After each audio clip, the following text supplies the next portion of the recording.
the first part of the quest might not, it might pop up in different places. Does that mean that the essentially main quest line, there's some flexibility to how it progresses as well as you play?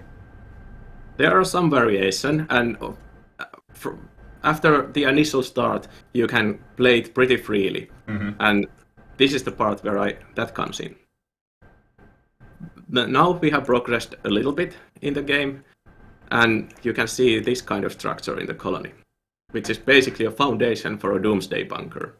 And this is the goal that you are trying to build. It's a kind of a mega project that continues throughout the whole game, from the very early phases to the last part of the game where you hopefully complete that. It seems very similar to the structure I'm currently in. Yes. Looks like a nice environment.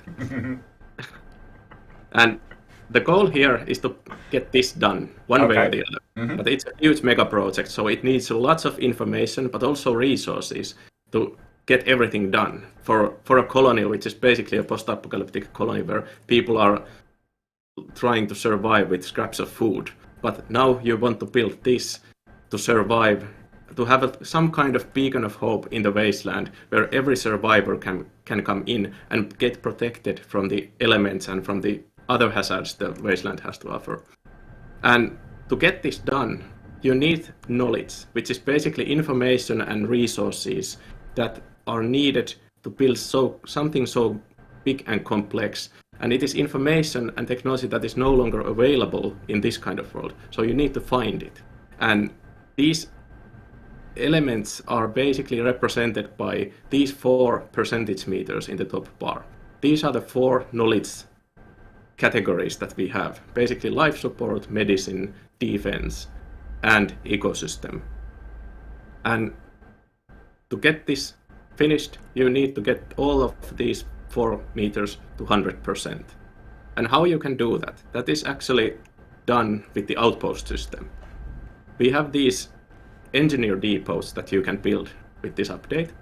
These work basically the same way as outposts do. So you build them into the colony and select a specialist you want to turn into an engineer unit. These are not settler units, but engineer units. And after doing so, it transitions into an engineer that you can control on the world map. And other than that, it's basically the same way how you use settlers and build outposts. But the resources you collect, they are highlighted a little bit differently. Oh, you can I see see. these floaters appearing on the world map, and these indicate which sectors are good or have very rich concentrations of specific knowledge categories that you can scavenge.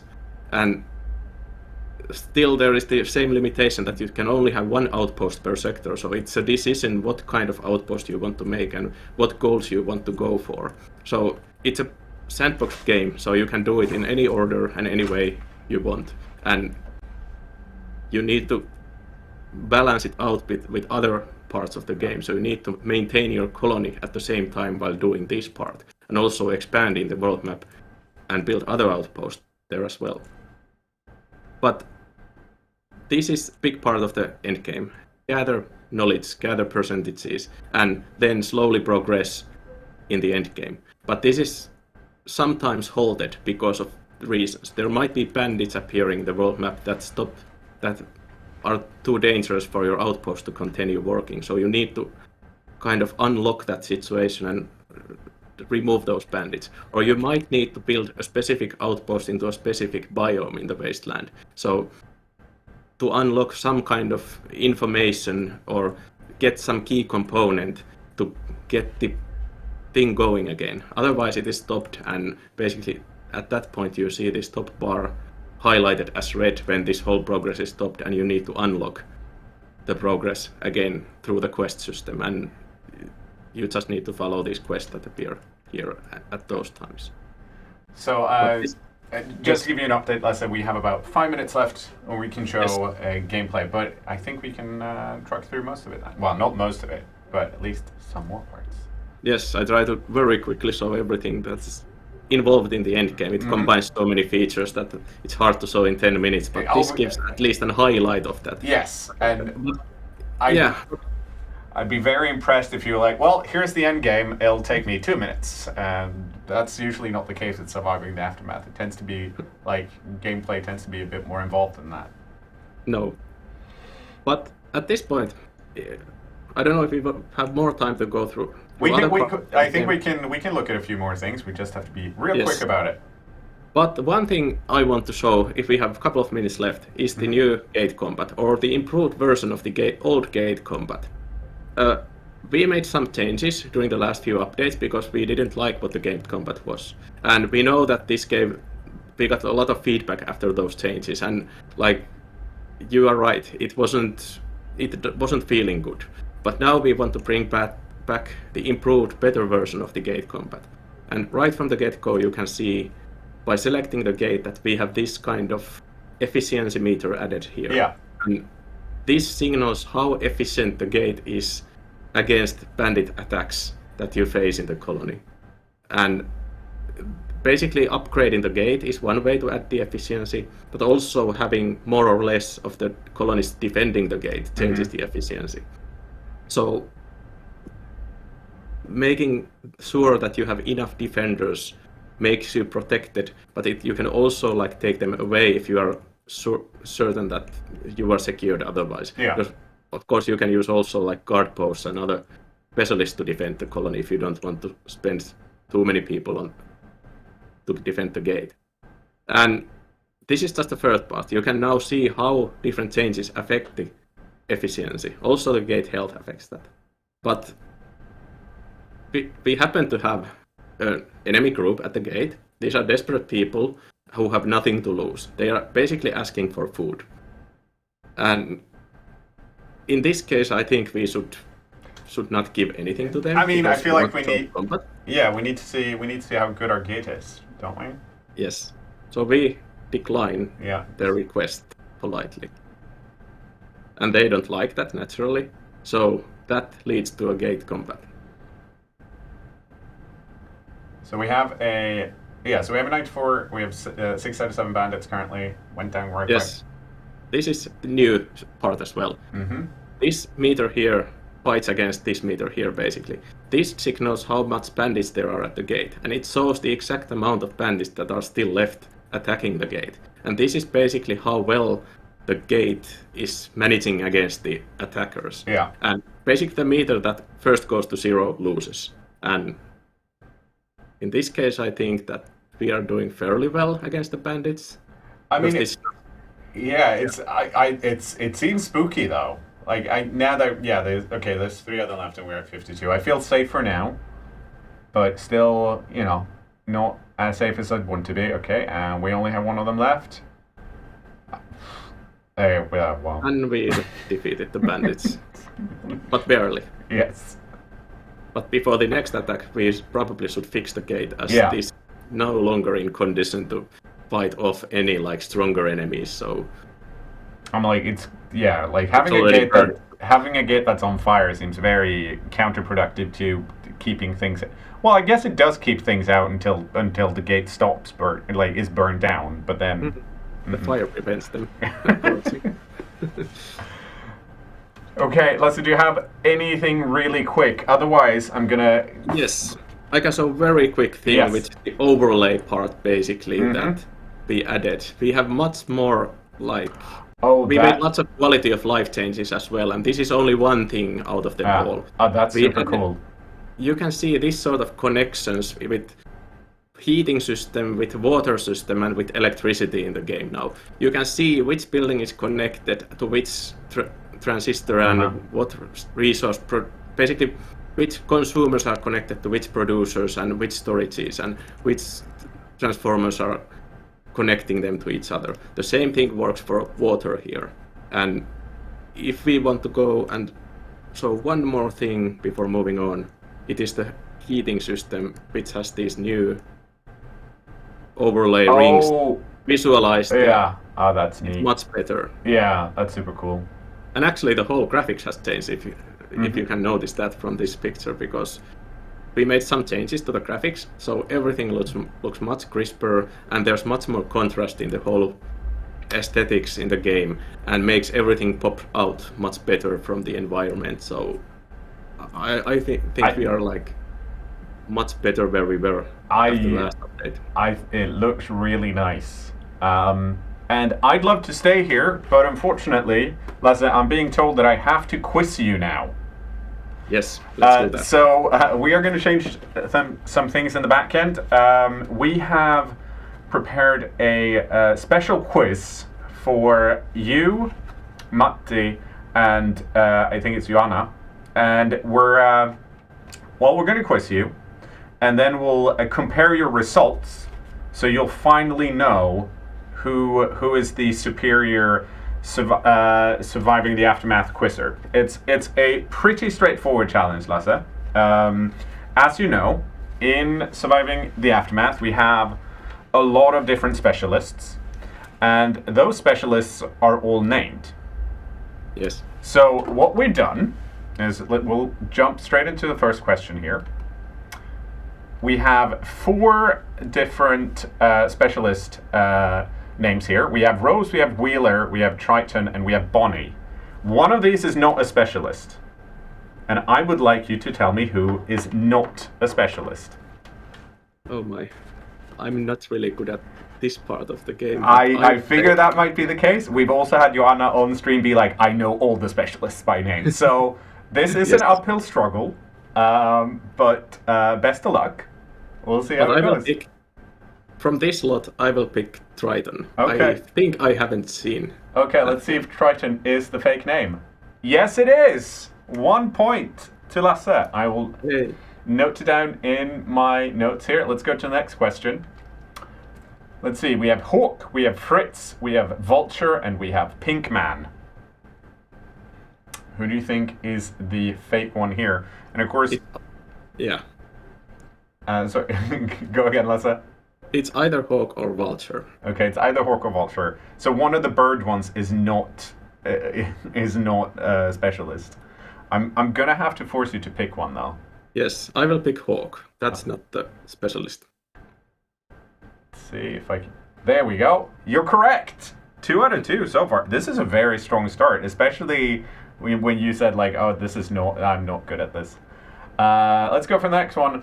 Whoops. And for the next one, we have Raj, Emma, Hakim, and Mingati. Also, of course, Twitch chat. If you want to take part, just shout out the one you think is fake, and claim pretend points if you're correct.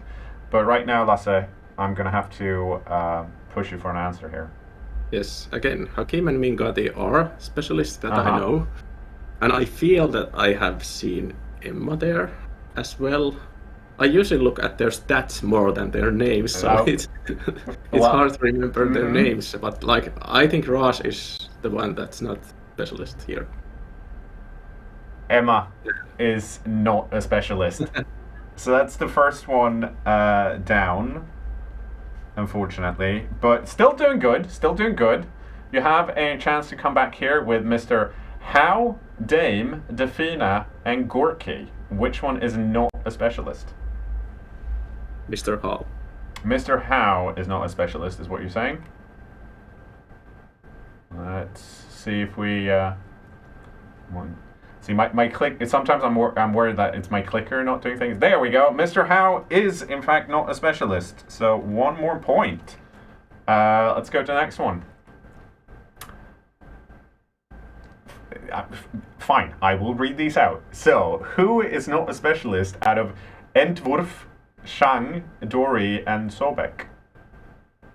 Oh, this is hard again. So, do you recognize any of these? Yes, I recognize Sobek and Entwurf, but I'm not sure about Chang. I think Chang is not the specialist here. Okay, so you think Chang is the fake one. Let's see if that's correct. Oh, Yeah. Dory was the fake one. We have a few more left. Let's go to the next one. So we have Wallaby, Cub, Vert, and Wolf. Meaning 3 animals and a color. Assuming you're French. I do not. I'm bad at French, so I might have insulted some French people there. Which one do you think is the the fake specialist here? The fake specialist here must be Bert. Okay, let's see if Vert is the fake specialist. No. It's Wolf. I mean, you're still at 50% out of these, which is a lot better than me when I ran through this. I think I got 2 out of sheer luck, because I am also a stat person. Let's go for the next one. We have Kensai, Bork, Baylor, and Mugga. This could be also from Stellaris races. Yes, definitely could be. And the fake specialist and the best for Stellaris could be Mugga. So you think Mugga is the fake one? Yes. If it's not, I'm definitely always picking Mugga as a specialist when they show up. Bork. Okay, so Okay. confirm that Mugga is in game. Okay. Everyone gets to enjoy that, which is such a good name. I mean, most of these are excellent names, except for Bork. Bork is a trash name, of course. Second, I think this is the second to last one. We have Dolph, Linnaeus, Vegas, and Mike. Linnaeus and Vegas are there for sure. Mm-hmm. Mike is so typical name that it must be there, so it must be Dolph who is the fake specialist here. Well, let's see if that's right. Yes, that is correct. I can't believe US Finns have not honored the best Swedish actor of all time by not including a Dolph Lundgren lookalike. Maybe that comes in DLC. Exactly. I mean, clearly I need to start a petition, if nothing else. Send in some user feedback, because I know that you guys listen to the players a lot. That's what early access is all about, and I think that's what Surviving the Aftermath has been about a lot of times as well. Let's see if that was the last one or if it's the second to last one. We have at least one more left, because I think there's 9 of these. We have Lovelace, Turbine, Salt, or Pepper. Which is the fake one? 2 spices and Mm-hmm. 2 others. But I think the other one of the spices is the fake specialist, and I feel it's the salt. I feel like, yeah, no, I see your reasoning, and I would that would be my guess as well. Let's see if Salt is the fake specialist. I angled my clicker wrong. Let's try again. Pepper. No. Pepper is the fake specialist. Well, you know what? We are through the Lasse slides. Lasse, you started out great. You started out with really strong, and then it kind of went downhill a bit. The end of the day, you got 4 out of 9 right, which, as was mentioned, was better than me, and I think a lot of people. But is it going to be enough to beat out Matti and Joanna? What do you think? Probably not. They have been. Joanna has been testing the game so much, and Matti has created most of these names, so he will be strong in this one. Could it be that we're like, well, we're having Lasse on first, so if we start with Lasse, then there might be a progression where Matti takes a few more and then Joanna takes all of them, and we'll be like, wow, that's very impressive. Let's see here in our schedule. I think, Lasse, if I'm going to look over to our control room, I think we are out of time. Thank you for coming by my bunker. It was lovely, especially showing off some of the new things in 1.0, which is even less time now until everyone gets to play it than when we started, shockingly, because of course time is a linear construct and it keeps moving forward. So by the end of this stream, it will be released. There's a lot more in 1.0. We started a bit late. I forced you to run through it. All the same, thank you so much for swinging by and talking to me. We're going to have more Iceflake guests, and maybe, if we're lucky, we'll see you again a bit closer to a release time or straight after. In any case, you're welcome back. Well, I was going to say whenever you want, but as long as no one else is scheduled, you're welcome back. We are going to take a quick break and change some things in our scene here, and also, say thanks to Lasse again. But stay tuned. We will be right back. Next up is Liz and Sana talking about cosplaying in the aftermath.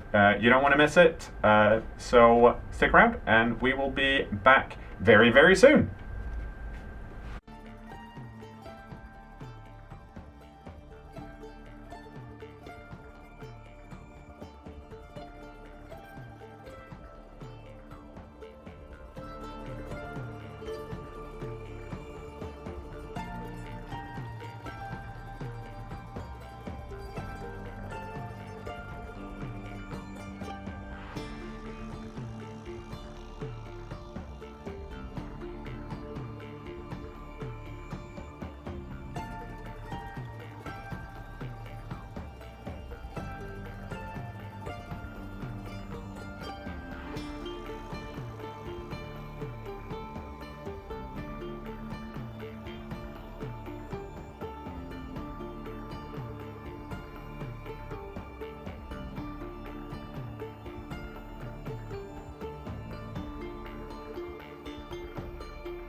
Welcome back! Welcome back.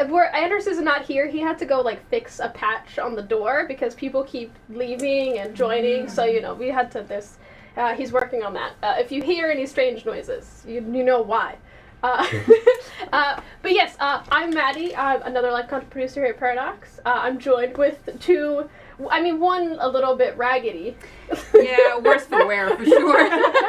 But Samna, yes, who is the prop master and who has also created all of this, worked with Anders hand in hand to create this beautiful bunker that we're all hiding in. And Liz, the product marketing manager for Surviving. Mm-hmm. Thank you for having us. Yeah, I'm glad to be here. Yeah. Okay. Mm-hmm. What's this? What's happening here? Yeah, exactly. I'm going to talk a little bit with you about how to make post-apocalyptic props, because I do a lot of post-apocalyptic cosplay and stuff, and I've been doing that sort of thing for years. So I have a lot of cool tips and tricks that I can share with you guys. Mm-hmm, mm-hmm. So the first thing, I mean, weathering is obviously something that all of this stuff is used for weathering. What you weather, it depends on what sort of character you want to create. Like the character I'm dressed as now is my LARP character. Her name is Crit, and she is just like this raggedy little person who just found stuff in the wasteland and cobbled it all together. All of this was actually new at some point when I bought it, believe it or not. And believe it or not, it's actually clean. I just had it washed. Yeah, you said you just pulled it out of the washing So I machine. smell surprisingly nice considering what I look like.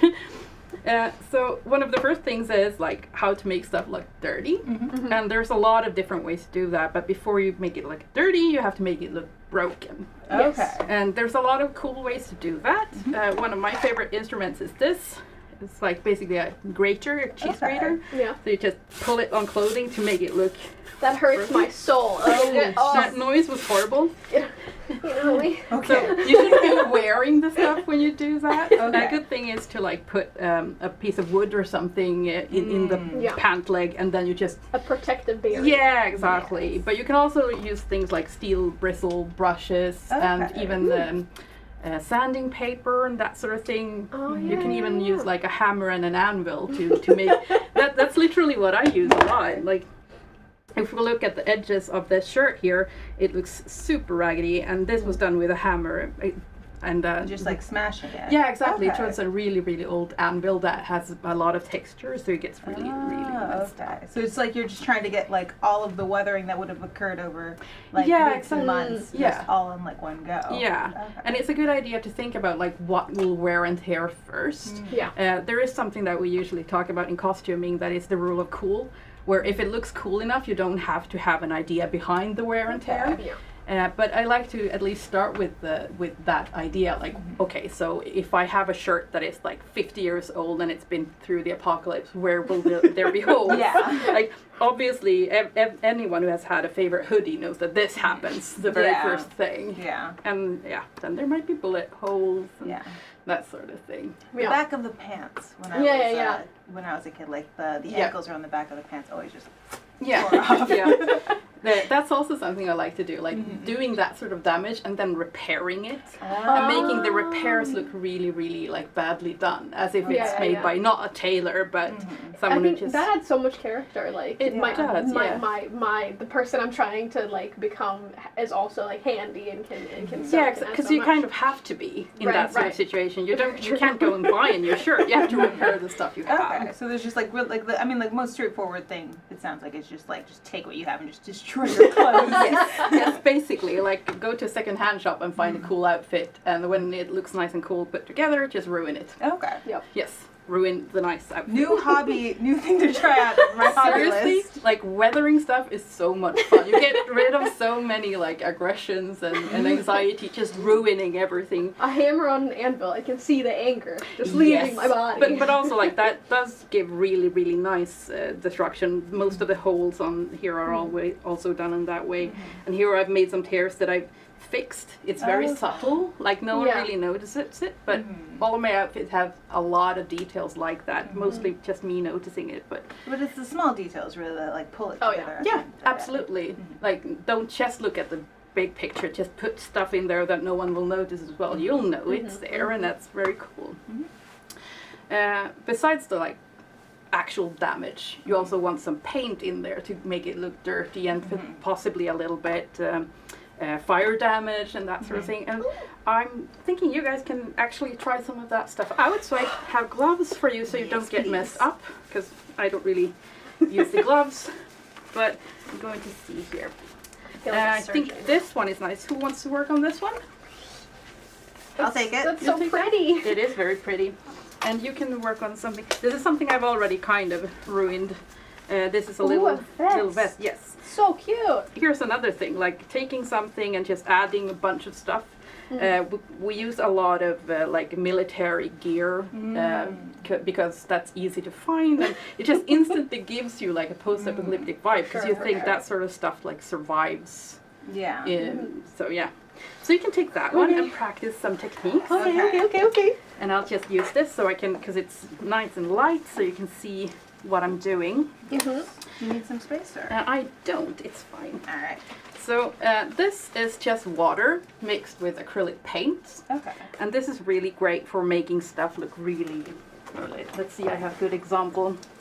Here is little jacket that I've made sure it looks like it's super moldy. It looks really gross. Yeah, this is also freshly washed, so you wouldn't know it, but yeah. That looks so good. Yeah. The way I would achieve this is that I use water and acrylics in different shades that I kind of layer and spray unevenly until I'm happy with what it looks like. So this is like maybe 6 or 7 layers of water and paint. It also looks like is it the same color? The whole thing? No, it's several different colors. So I like to use a mixture of black and brown and also a bit of a yellow hint. Okay. That's good. Yeah, I'm very happy with it.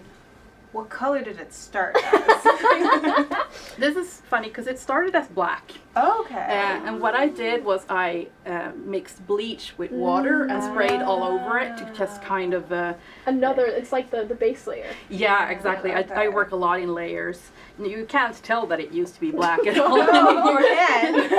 And whatever uneven bleached pattern I made initially, you can't really tell it's there either. But it's like when, because you work in layers, so none of the layers are individually noticeable, but together they create this amazing pattern. Okay. So for that, we have this spray. This is just black and brown with water. Oh, I see. And so what you actually want is a slightly uneven spray pattern. Oh yeah, I see.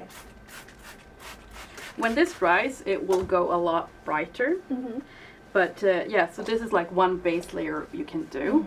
And if we take a look at this hat, for instance, what I would do is try to concentrate on making all of the seams much dirtier. Okay. So you can so both... like, that's where it like...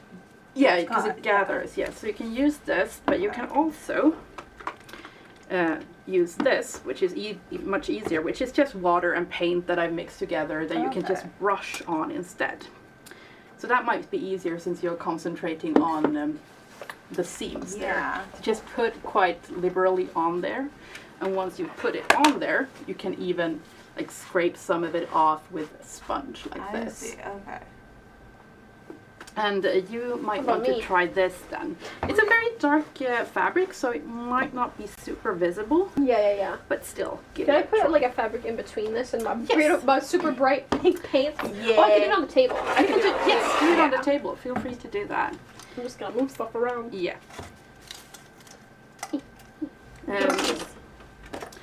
And while you're working on that, I want to show you guys another really cool trick. And rust is a big component of post-apocalyptic cosplay as well. And there's a lot of ways to fake rust. My favorite way of doing it is using actual rust.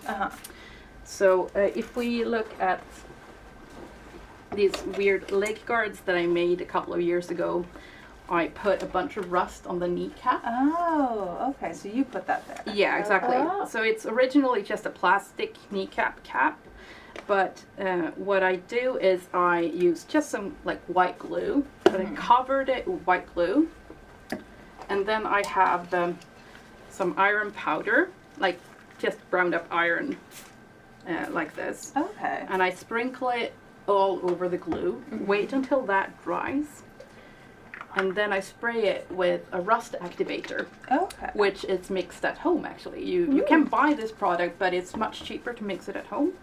What's it made out of? Yeah, so there are a couple of different recipes. One of them is super easy to do with like stuff you have at home. You use vinegar, salt, and hydrogen peroxide. I can't remember the exact like proportions of it, but there is a recipe up on bloodshotbellcreations.com. That's a friend of mine, Bloodshot Bell. Shout out. Yeah, shout out. She's a really talented crafter as well, and extremely skilled, and she has a recipe for a couple of different rust activation solutions. Okay. And how fast does it work? Like on this little test piece that I have, I think I let it sit for like 20 minutes. Wow. So once you're happy That's with... so fast. Yeah, I know. And once you're happy with what it looks like, you just spray it with some clear coat or something. Okay. So you stop the process. So with that, you can basically make anything look rusty. It's very, very cool. And because I do a lot of like 3D printed props as well, it's a very cool way to make a 3D print look real. Just add some actual rust. Yeah. Because even if you're very good at like faking rust using paint, it still adds a little bit extra when it's actually rust. It gives a different texture.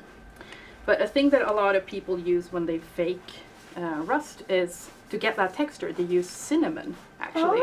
Because it has kind of the right color. Yeah, and it's kind of coarse. Yeah, exactly. So you put glue on and paint, preferably paint in the glue, you mix it up. Just regular white glue. I mean, if you would have told me that this is cinnamon, I would have believed you. Yeah. So just cinnamon and glue then? Yeah, exactly. And you let it dry, and then you can put some more paint to make it. I'm just going to show you guys also what it looks like with the iron powder. Yeah. Oh, yes, please. We only have 13 minutes left in the segment, but maybe we can see a little bit of a development. If it took 20 minutes. Yeah, if nothing else, you'll see what the before picture of this is. You gotta hide it and then like pull it out later. Yeah, we prepared like this cooking earlier. show. Yeah.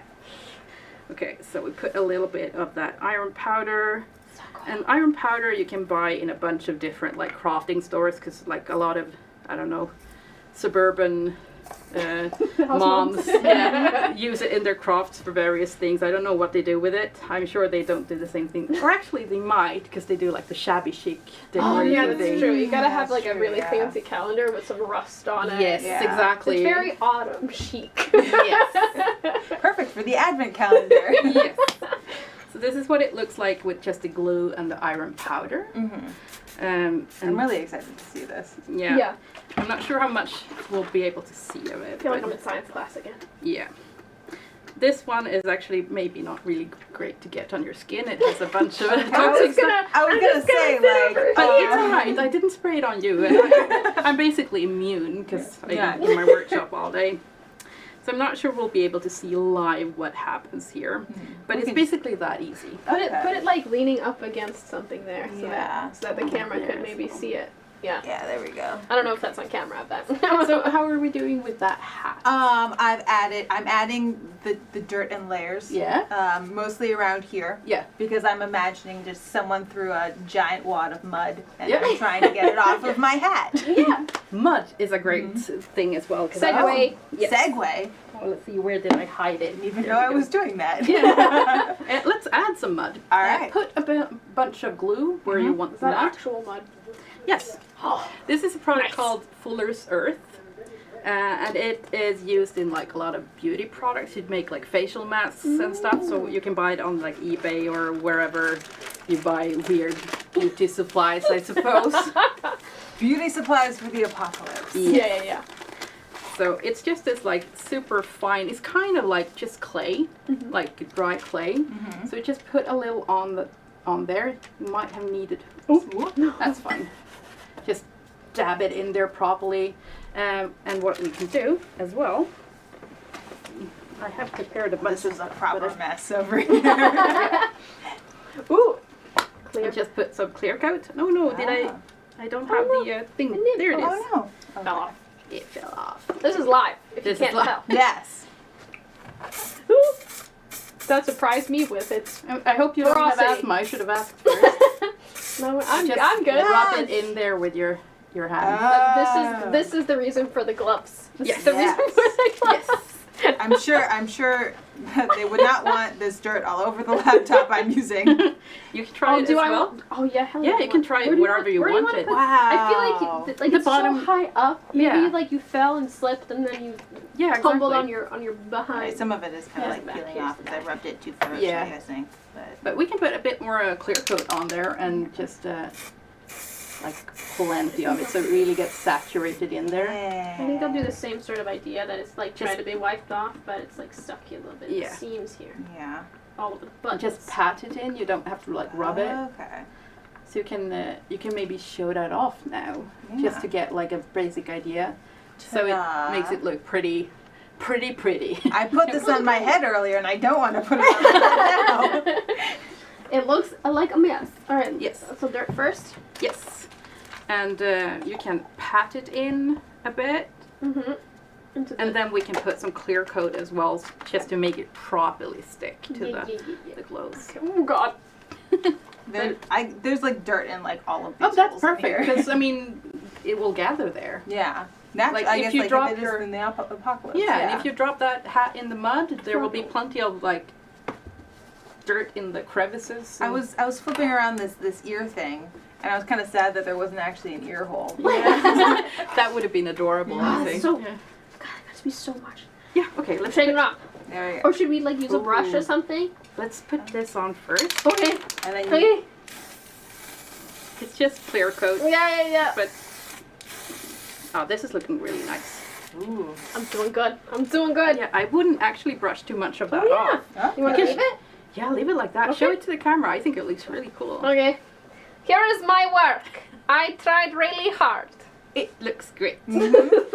Excellent work. Yes. Thank you. If you want to use a brush to kind of like work it in properly, like old toothbrushes are great for this sort of thing. So I always save my old toothbrushes and bring them to the workshop. So that's a good way of really like working in dirt and grime. I see. And I often use it. Edges. Yeah, and I often use it for the paint as well.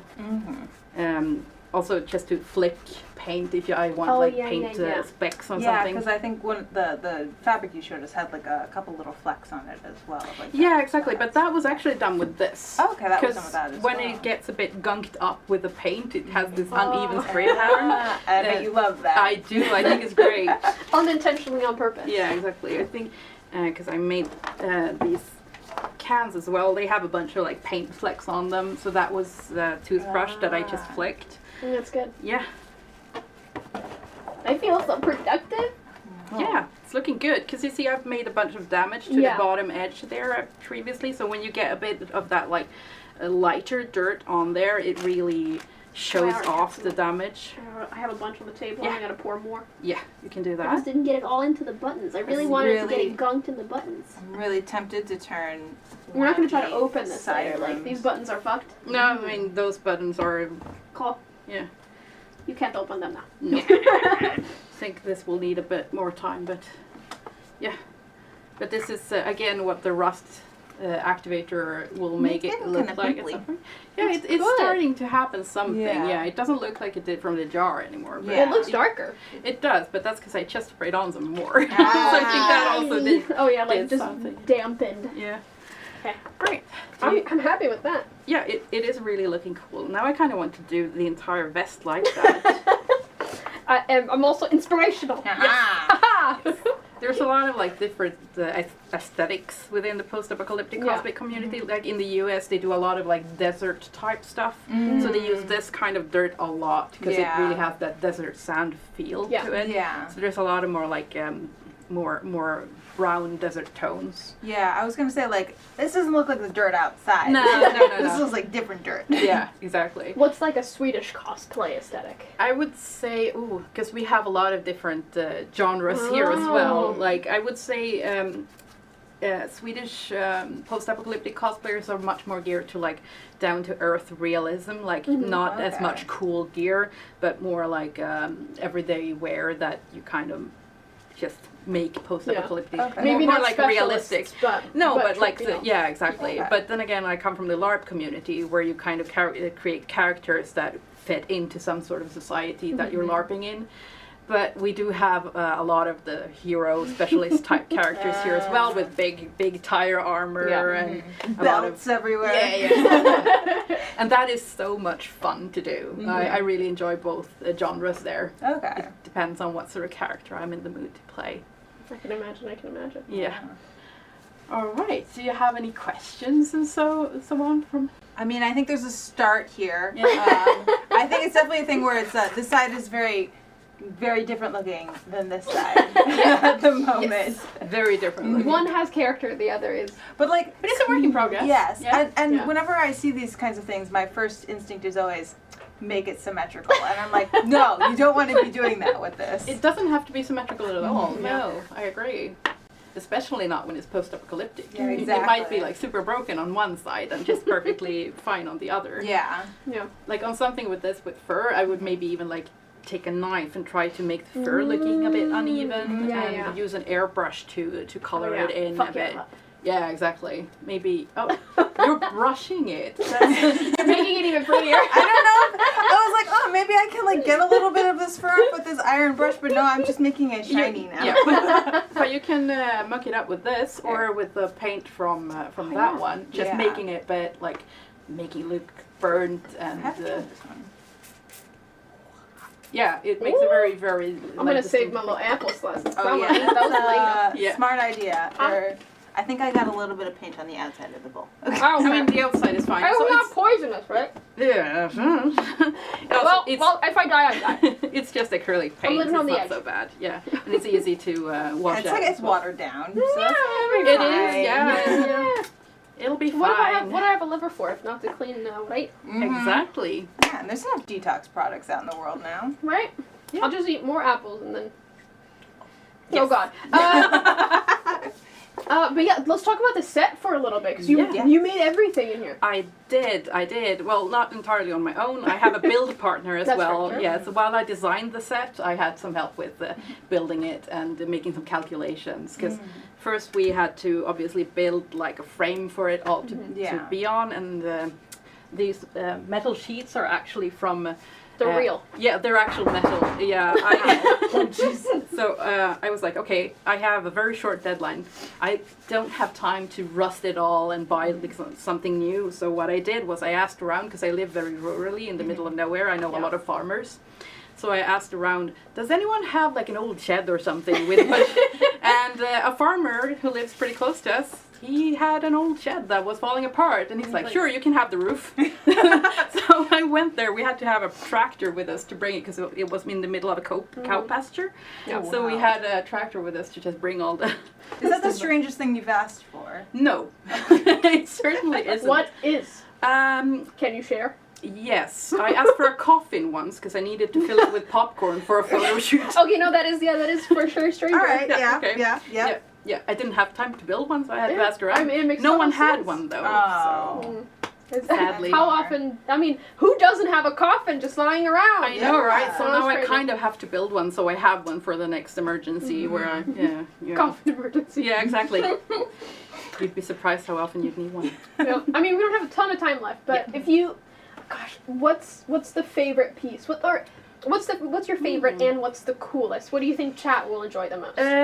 I think chat would enjoy the duck. We can bring out the duck. No question. Yeah, it's not weathered really. It's but you know, I used to work with Surviving the Aftermath, and the duck was one of my favorite things from the whole aesthetics of the game.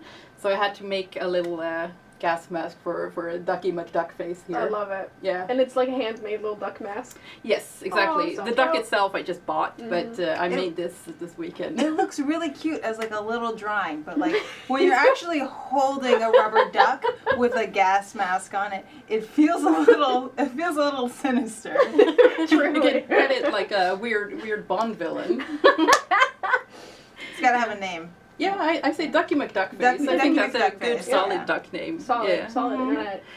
Otherwise, I'm quite happy with the frame I created for the TV here.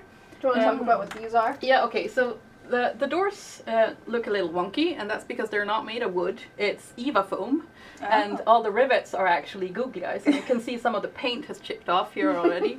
So it's Eva foam and googly eyes Yeah. I mean, seeing these, but I remember when we carry these up to the studio from where we got, like, when they were delivered, and I just remember trying, like, you know when you pick up an empty milk carton? Yeah. And it's like way too light, so you just fling it. Yeah. Same sort of. Yeah. I mean, I could obviously have made them from actual metal, but there was also the time constraint, and I kind of had to work with what materials I had at home. Yeah. So most of the stuff here is actually stuff I already had at home. Yeah. I needed to find the metal sheeting, but otherwise, I mean, all of the props around here is stuff that I just had at home already. Yeah. And I made this. This is kind of a silly little thing. Oh. Initially I called it Ice Blade, but it's too cool of a name for it. I think I'll just call it Seiya. Yeah. Yeah. Good. I mean, every good weapon needs a name. So Yeah. Seiya. Yeah. Yeah. Now imbue magical properties, and we're solid. Yeah, exactly. I just need some cool legendary stats for it. Yeah. But this has been so cool. I've learned so much. Yeah. I wanna turn one of our side rooms into a workshop, but I don't think I'd get away with that. I like it. Yeah, thank you so much for watching our little segment. There will be more Surviving the Aftermath stuff all day for a couple more hours. When does the game release? Do you know the time? Game releases at 6 p.m. Swede time. Yes. Which is like in a bunch of 3 hours. hours. 3 hours. 3 Yeah. hours-ish. We can do math on stream. Oh gosh. Doing this? Fine. Math? But yeah, so we will be right back with more Surviving the Aftermath stuff.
wow, it's been a while since you, me, and Matti has been on stream.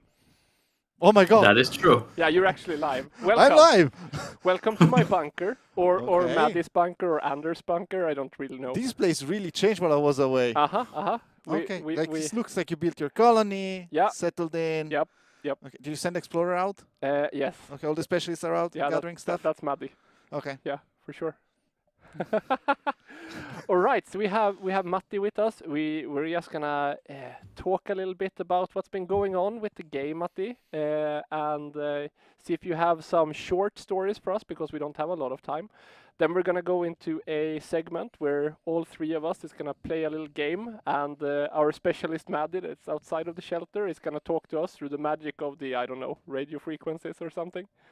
Okay, so we found a walkie-talkie out in the aftermath. Yeah, we also have this super high-tech clicker. This is the most high-tech thing we have in the bunker. Oh, that's like kind of high-tech. And the headsets, I guess. And the headset. Oh well. So, Matti, you have been on stream before, but for the people who haven't seen you before, would you like to introduce yourself and what you're doing at Iceflake? Yeah, hi everyone. I'm Matti, one of the game designers here at Iceflake. We have been working on surviving the aftermath for the past 3 or so years. We don't have any sort of categories we specifically do, but recently I've been doing like the revamped gate combat and that kind of stuff. So long time. Yeah, for sure. And for those who doesn't know who I am, or who you are for that matter, so I am Jimmy. I work as a live content producer here at Paradox, and I am Davide. Yeah. I'm a product marketing manager at Paradox, and I was the community developer on Aftermath when the game first debuted on early access.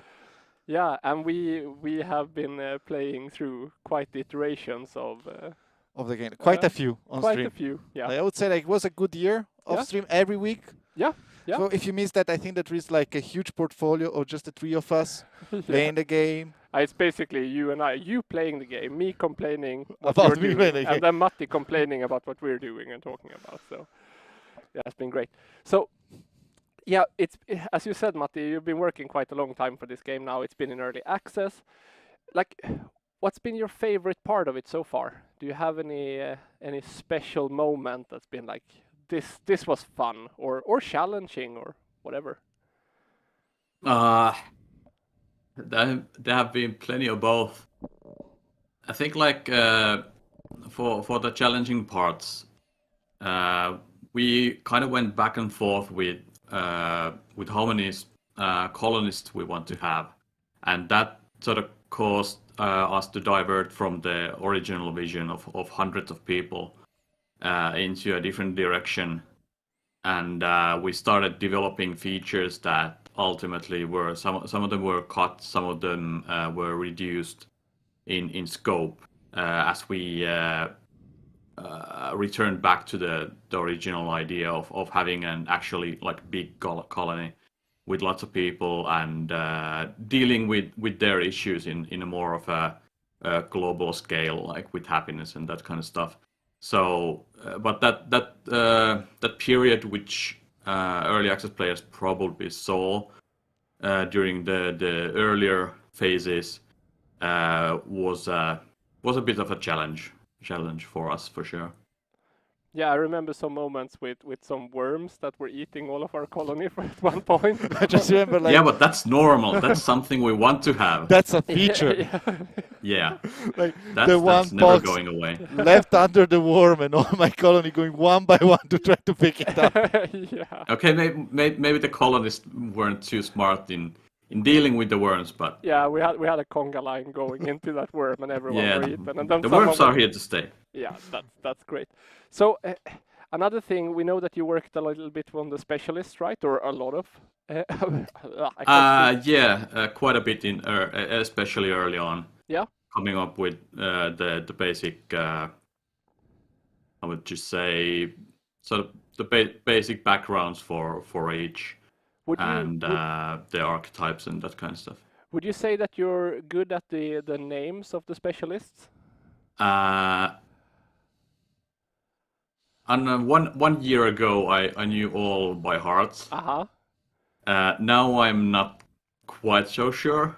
I'd like to think so, but my memory might fail me. Well, that's very interesting, because I'm getting told over the radio frequency in our imaginary walkie-talkie here in the shelter that we're actually going to jump into the challenge with you, and it's very much related to the names of the specialists. Oh, no. Yeah, right now I'm kind of terrified. What's about to happen? You'll see. And I think you see this on your screen, right? Nope. If you look in the Discord call, I think you can see it. No, you need to parsec into the computer. You're not. I see them smack their heads in the... Can I see it on stream?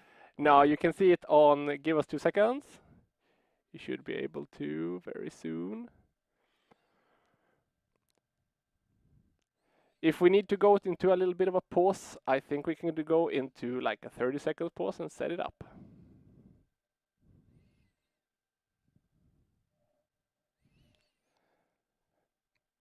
We might be live, we might not, because... Right now it's elevator music time. No one is telling us. Ding, ding, ding, ding, ding, ding, ding, ding. So you never know, maybe someone in...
I'm being told we're back live. Are we back?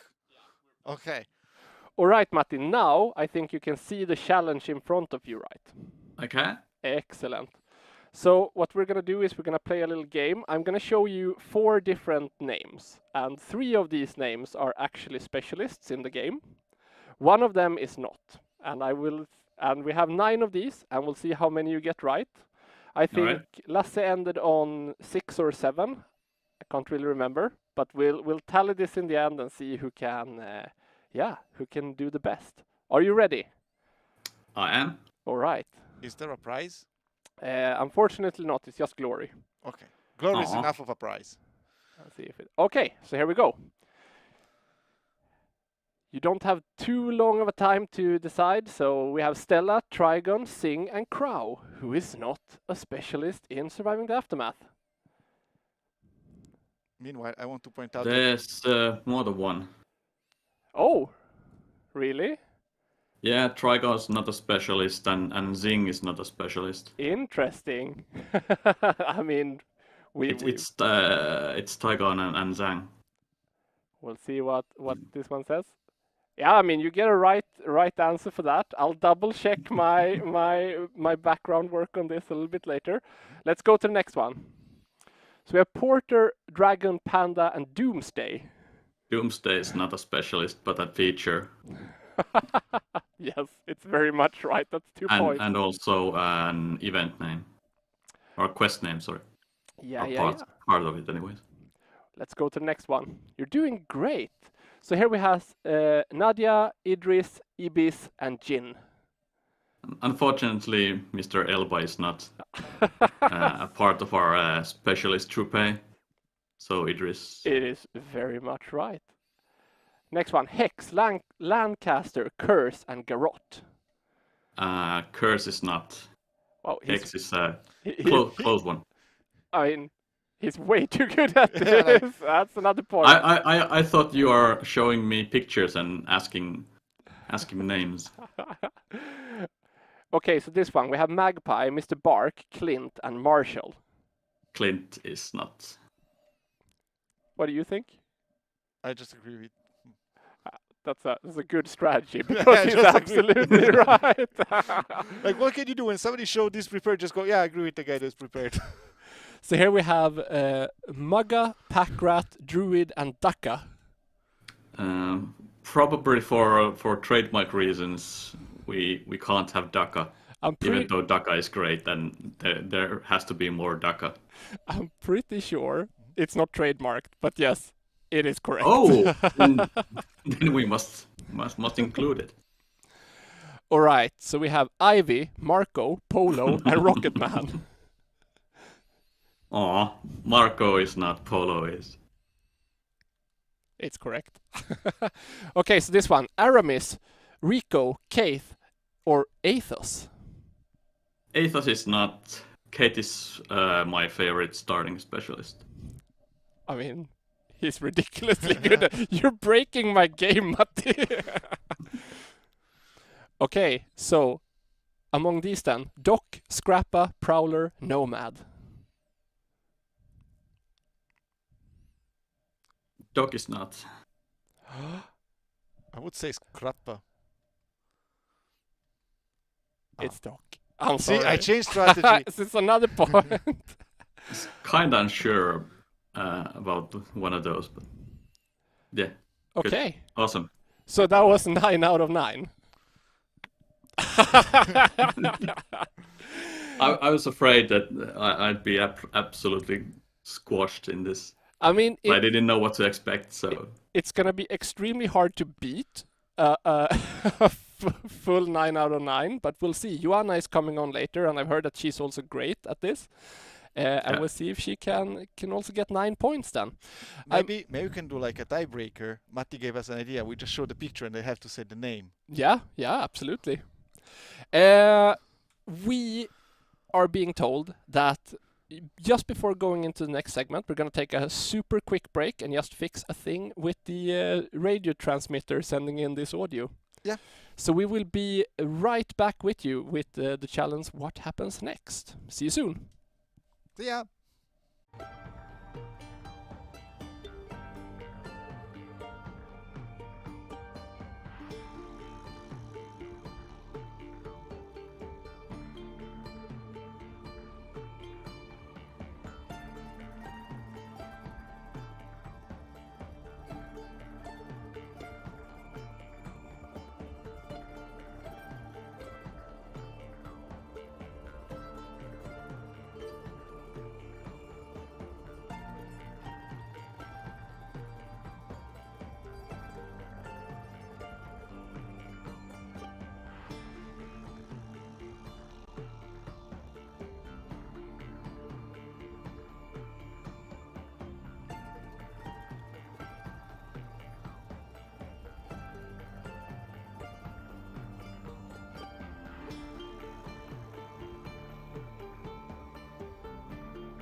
All right, sorry about that, everyone. We have fixed the transmissions of the audio on our end. We need to find new batteries for the walkie-talkie. Yeah, and it takes forever to get out of the door. Like the gate is bolted shut, you know. You need to fix all the locks and then. Yeah. Also, who decided to have all the supplies outside of the gate? Like no, we have them here.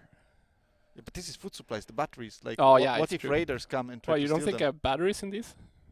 Oh, so okay. We also answered the question from the chat. What's inside those? There are batteries in here, so we cannot eat them. Sorry, Twitch chat. Hello. Oh, hello. What? Hello. Are you receiving? We can hear you. Yes, we can hear you. I've come as the clip deliverer. I come with the great gift of clips. Maybe you can give me some food for this. Yes, we can trade you 1 can of food for great clips, for sure. That is acceptable to me. I take it. I have come to show you all the clips. And I want you to tell me what you said in the stream from probably 2 years ago at this point. That's great. I love the fact that I'm not part of this clip, so will be way, way more easy for... We're starting out strong, okay? You'll be in them later. All right, You're the one on the left, we said. All right. Show us a clip, oh great deliverer of clips. All right, here we go. We have quite a few colonists, so I would build more tents.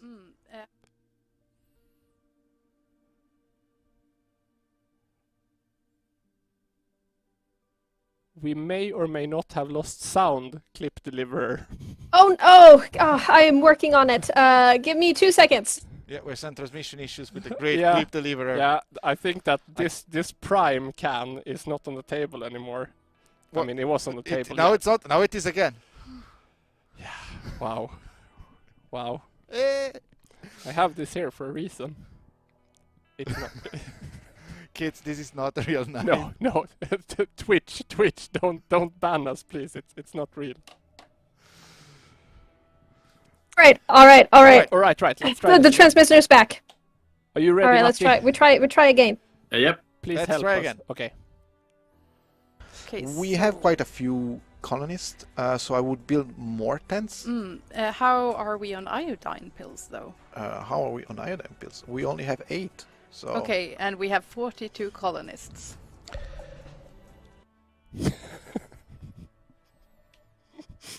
What does Davide say here? Well, that's the answer to everything. You think that's what you say? Well, we have 42 colonists. Oh yeah, that's actually your humor. Yeah, like that would be kind of like in line. Like I would. Okay, that's what we're guessing. No, wait. What does Matti think I'm going to say? I think that sounds really plausible. I'm sure, like maybe build more tents or something. All right. I'm pretty sure it's going to be something totally random, like I had a tuna sandwich for lunch today or something. Let's go. Let's see what Davide said. Let's hope for the best. Okay, we have.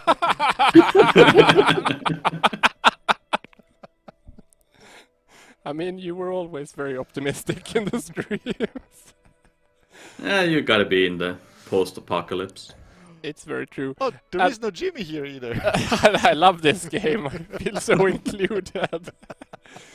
No, but I know that when we were fixing the audio a little bit, Matti, you pointed out that this the clip we just watched is from very early in the development process too. Yeah, like it's from maybe almost 2 years back.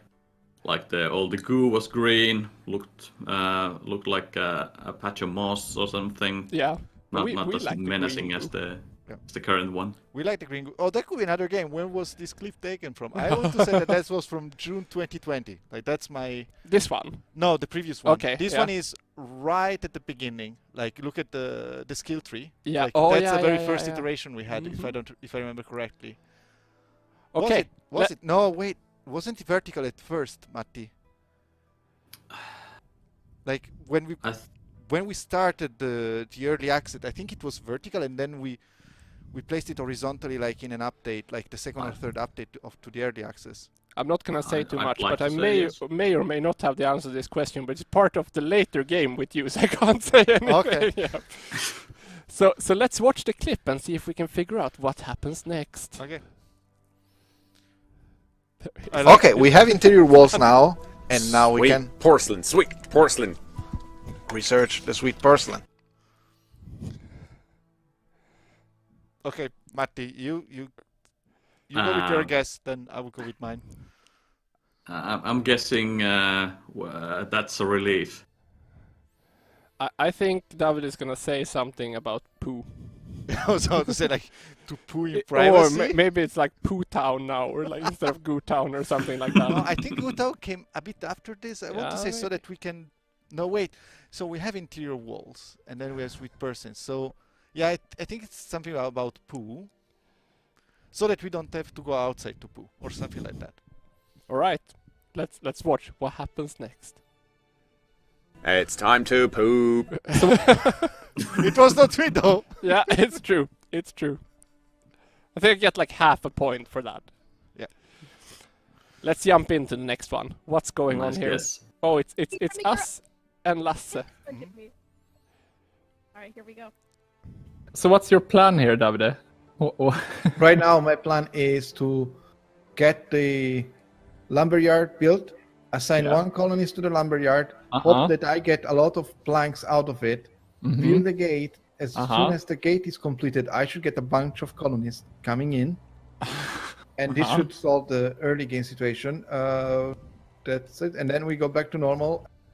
Oh, I think I know what happens next. I think I remember this one. I think there's gonna be a catastrophe immediately after this. Like, is it like about to rain fire on my colony? I mean, most of the times when Lasse has been part of our streams, there's been catastrophes. So yeah, it's almost like he had a secret command console. You were like, oh yeah, like the let me big red trigger button catastrophe in his game. I can neither confirm or deny. What do you think, Matti? What happens next here? We've had so many situations where catastrophe starts as soon as someone says that things are getting better. So I think that's a pretty strong guess. I'd wager a satellite if that was in the game at this point. I would say the rain of fire catastrophe. All right. Let's check. And relocating people to. That was a bit too easy, though. Well, it was meteor shower, not rain fire. But yeah, sure. yeah. Still counts, right? Yeah, I think that's a point. Okay. Close enough. Do we have more clips? We have so many clips. Nice. Here we go. Okay, now we can start building here. Amazing. Wait, We're so concentrated in this one. Ugh.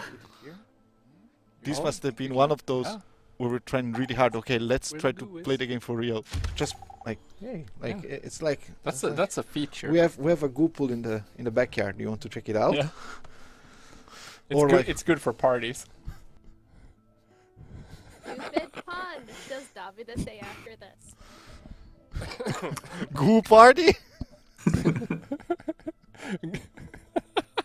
Sure, let's go with that.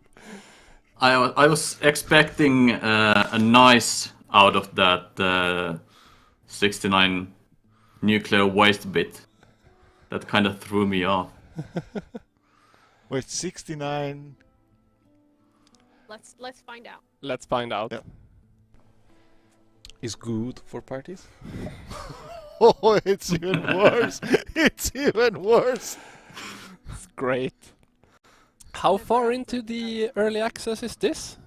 On this clip? This is very early. Right? This is really early as well. The ladybug is still a ladybug. Oh, yeah. Yeah, the build overlay was pretty rough, like all red and green and bright and horrifying.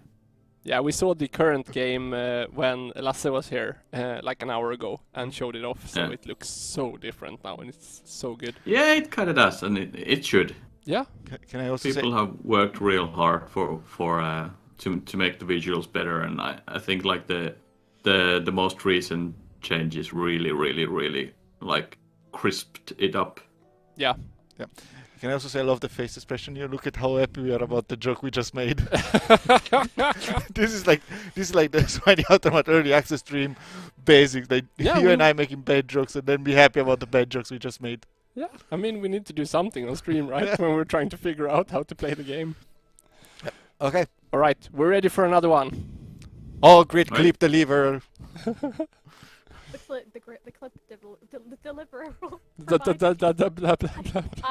There's too much radiation out here. Okay. Oh, we're also like running out I of can see concrete, that. so let's check here. What we are only getting a small concrete ruin. We only have a couple of points.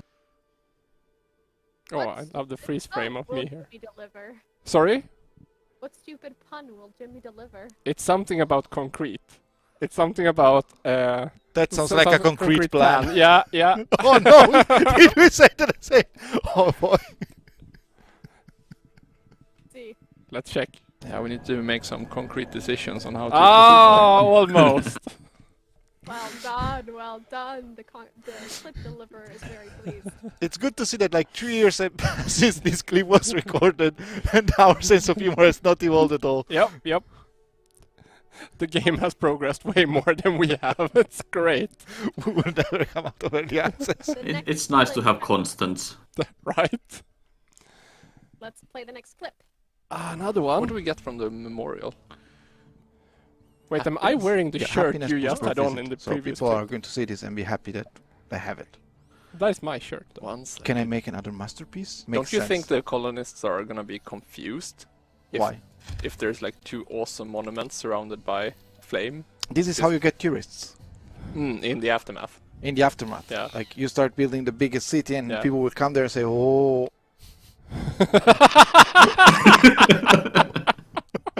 I can't lie, the main reason that I dug this out of the dirt after the apocalypse was for that face right there. But one stupid joke happens after this. What will the tourists say? Something about the goo, I don't know. Oh yeah, this is the one where we have the burnt fields that you just kept there for like forever. Yeah.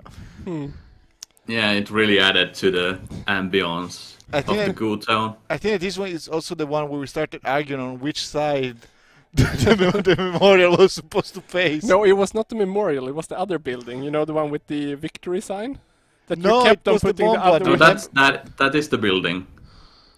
Oh, yeah. Sorry. It's the memorial. I think you have had a discussion on which way it should point towards, like towards the people coming from the gate or towards your colonists. Yeah, it's good to know that Matti also was watching the stream. Yeah, because this is when you're gonna start building it, so it's flipping them off, right? Yes. Okay, let's show us. Oh, what did the tourists say? Yeah, what did the tourists say? I don't know. Let's go to Goo Town and watch the cool statues with flames around, Dad. That was unexpected. It was mainly for the face, let's be honest. We're fine with that. Alright, good. Okay. Let's play the next clip immediately. For sure. Okay, this is way better. Now I'm going to put some flowers around here. This is gonna be the most beautiful thing you've ever created. Super cute and sappy thing. Well, Davide, tell Jimmy. After our friendship? I don't remember. We've said so many dumb things during this. No, but this is cute. Like, we never are cute to each other. Okay. Let's find out. Yeah, let's find out. No, I created this stream with you. Aww. Almost. Alright. 2 years. Still the same humor. There are still clips left. So. We want more clips. Okay. I'm delivering. The clip deliverer is. Yeah, you have a canned is a no-brainer. No-brainer, he says. Well, maybe not, because there is another one here and another one here. So if I put it here, I should be able to serve all 3. Yes. You know my biggest joy with these streams? What? Spending time with you. His biggest joy. Too nice? No, I'm gonna say something mean. after this. Okay. Wow. And you just heard like how nice and like that's what I have to deal with every day. This is very unfair. I'm gonna say something about like it's probably a pun, but I'm not sure. Or it is like no, I don't know. I don't know.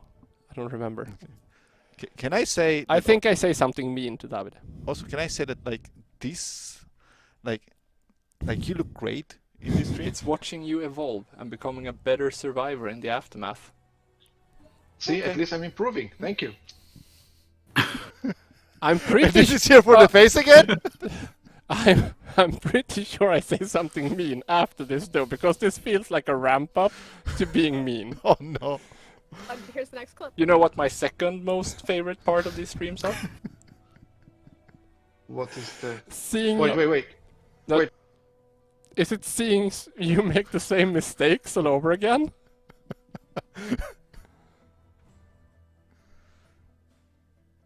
Can we see it? No, wait!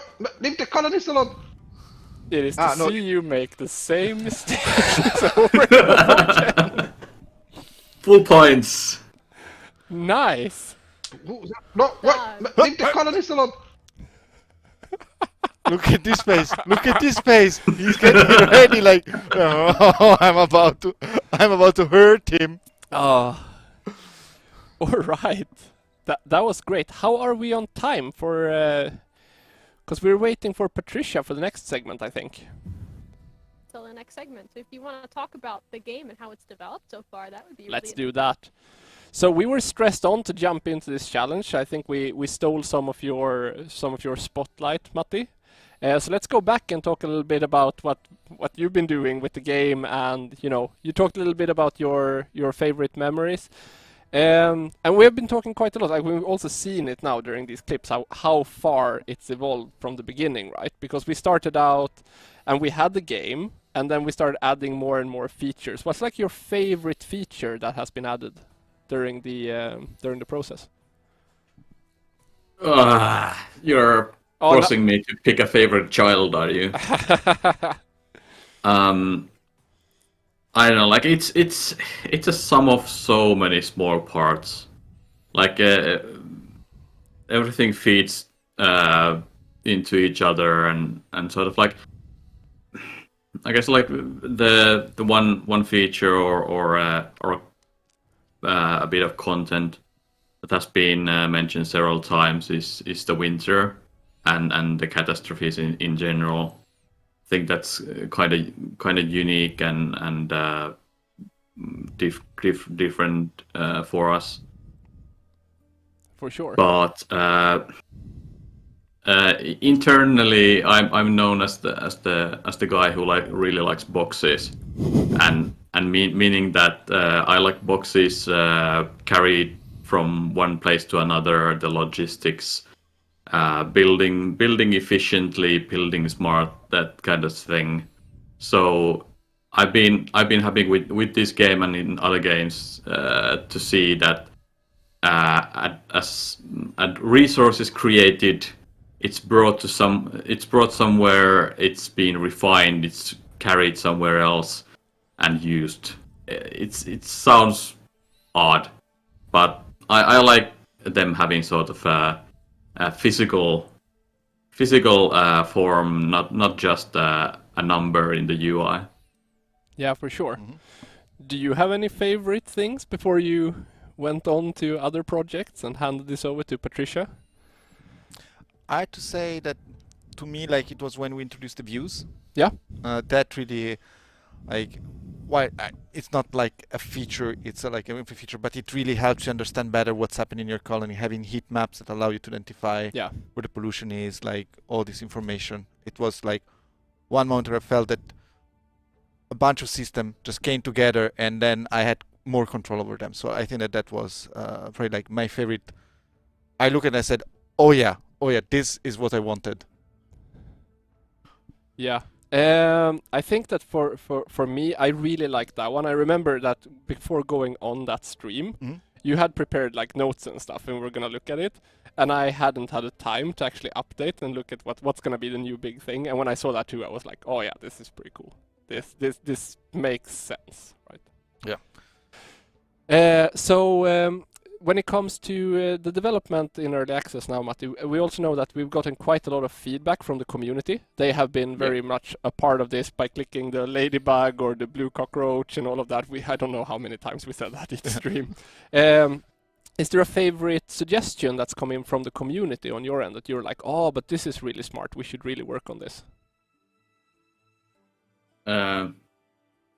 It was more of a feedback maybe, but I think like bringing back the old gate combat and rethinking it again was something that the community requested, and we thought about it and I think made the right call to bring it back in a new form. It's still sort of the basis is the same as the original one, but it's in much better shape and fits the game better than the sort of the intermediate model we had for a brief time. Yeah, I think that's a good answer. Yeah. And for you, I mean, you took a lot of that community feedback and packaged it and sent it to Iceflake. Yeah, so. to me, like that's the very tricky part, right? Yeah. Because like this is a bit falls under what Matti was saying, that having a favorite one, like with community feedback and your community developer, you try not to like put your bias into them. So you're always trying to be very neutral. Like you never go, try to never go, oh, this is cool. So I cannot really pinpoint something I went, because like you always try to keep the touch and just like you just filter them out a little bit, because sometimes you know how players are. Like sometimes they're very vocal. Yep. But you also try to detach yourself. So it's really hard for me to say, oh, that was my favorite comment that I heard. I think that like my favorite moments are always when somebody like acknowledges something. Hey, I saw that this changed and it's really cool. And those are really the moments that you go, okay, like, you know, especially like something that you probably like missed in a patch note, and somebody notices it, and somebody tells you that, and I'm like, okay, first of all, bummer, I missed it. But second of all, it's cool that somebody like is looking at the game with such like detailed eye and then go, for sure. Oh yeah, that thing that you missed is really cool. You should really look at that. I cannot like pinpoint right now. It was 1 year ago. That's totally okay. I understand. And I guess that you have also like filtered a lot of like looking at how many people have said kind of the same thing, right? Because when we went through it, we need to do some kind of quantitative process here. If there's a lot of people reporting this thing, then it's easier to know like this is something that needs to. Yeah, also like there was all the feedback that was coming through in game, and it was processed by our UR guys.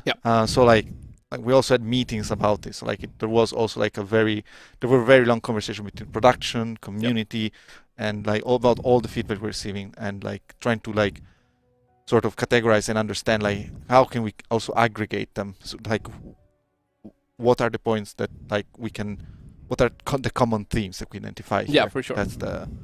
That was like a good chunk of that work for us. No, but it's been really cool to see how it's evolved from what we started with and where we are today. I don't know how much you've seen the things that's being released today. Have you been able to play some? No, I haven't. Yeah? I haven't. Been busy on another project? I'm busy on another project. Yeah. Because I was part of a stream 2 weeks ago now. So I actually got to see it and I was like, wow, this looks so different from the last time that I looked at this, because it just kept on like the UI and like how the colony looks has just been better and better each time we've updated it. So it's been really cool. Yeah. Well, we are how long until release? Like we are like. We can't see the couple of hours. Yeah, 4 hours, exactly. 20 minutes. Yeah. It's on its once way. it's released, I will go check it out. You should for sure. It looks gorgeous. And you guys at Iceflake, Matti, has done such a good job with this. Like I've been blown away. I think that we will go into a super short break. We're just gonna say goodbye to you, Matti. We might see you a little bit later, but this was the segment. And when we come back, we are first gonna play the game Update Your Knowledge with you and Patricia. Oh, so the previous question was just to make sure that I am not okay. I see how this is going. And then after that, I think the segment we're going into is the Can You Survive? With the emphasis on can you survive? But it's going to be Anders that's in charge of hosting that one. We will be back very soon. Thank you so much, Matti, for coming on and talking about this journey. Always happy to be here. And also, can we say thank you to the great deliverer of clips? Yes. This is our offering. Yes, we will make sure that this reaches the deliverer of clips. We will be right back. Thank you so much, and see you soon.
I think we're live.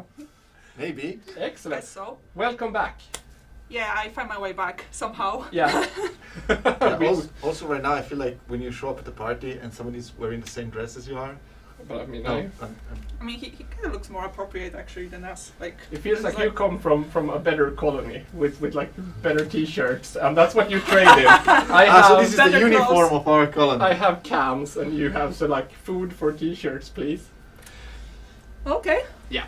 No, but you guys are here because Patricia, you're working right now on the game on the community side. Yes. Davide, you've been working on the community side here. Yeah. I have a challenge for you because I want to see who's got the most knowledge. So I named this segment Update Your Knowledge, and that's obviously a clever pun because we're going to talk about the updates. Oh, great. Oh, so I know nothing. It's probably going to be fine. We'll see. And suddenly Jon Snow is the most relatable character Okay. in the history of literature. So look at the production quality we have here. Yeah, I made these yesterday. I'm really amazed. Yeah. Wow. Yeah. Wow. Yeah. So you're going to get one each of these. Okay. Here you go. And one for you. There is like literally, look at the production quality, guys. I mean, it's the aftermath. It's the best I could do, right? Okay. So, here on the top, we can show it to the camera. It says, The Colony. Do you have to name all the updates? Do you know what The Colony was? The very first update? The very first update. Oh. Do you remember what happened in The Colony? It was the very first, so I think it was about... The colony? Yeah, it was about like improving the systems in the colony. Yeah. It added a lot of new buildings and like the core things in the colony. So what we're gonna do here today is that you can open your you know very well that I'm already in the lost position because basically up to maybe this part, Davide used to be a condev. Yeah. So we will see. We will see. Do you remember that I also have a very short memory, so like memory of a goldfish. I just had a stream and I don't have no memory of what happened there. Like, Davide, please open your envelope here. Okay. Yeah, let's appreciate the production, the props. So in these, we have some. It's not that. It's nothing more than that. So that's fine. You can throw it. Okay. No gifts yet. Disappointing. I had the prize, but I forgot it at home or in the other shelter. So there was a prize, and I get no prize. It was a small like candy salmiakki, but you'll get it later. The one who wins, it's fine. Okay, as long as it's not licorice. It's definitely licorice. Yeah, it's definitely salted licorice. Okay, so you can open these.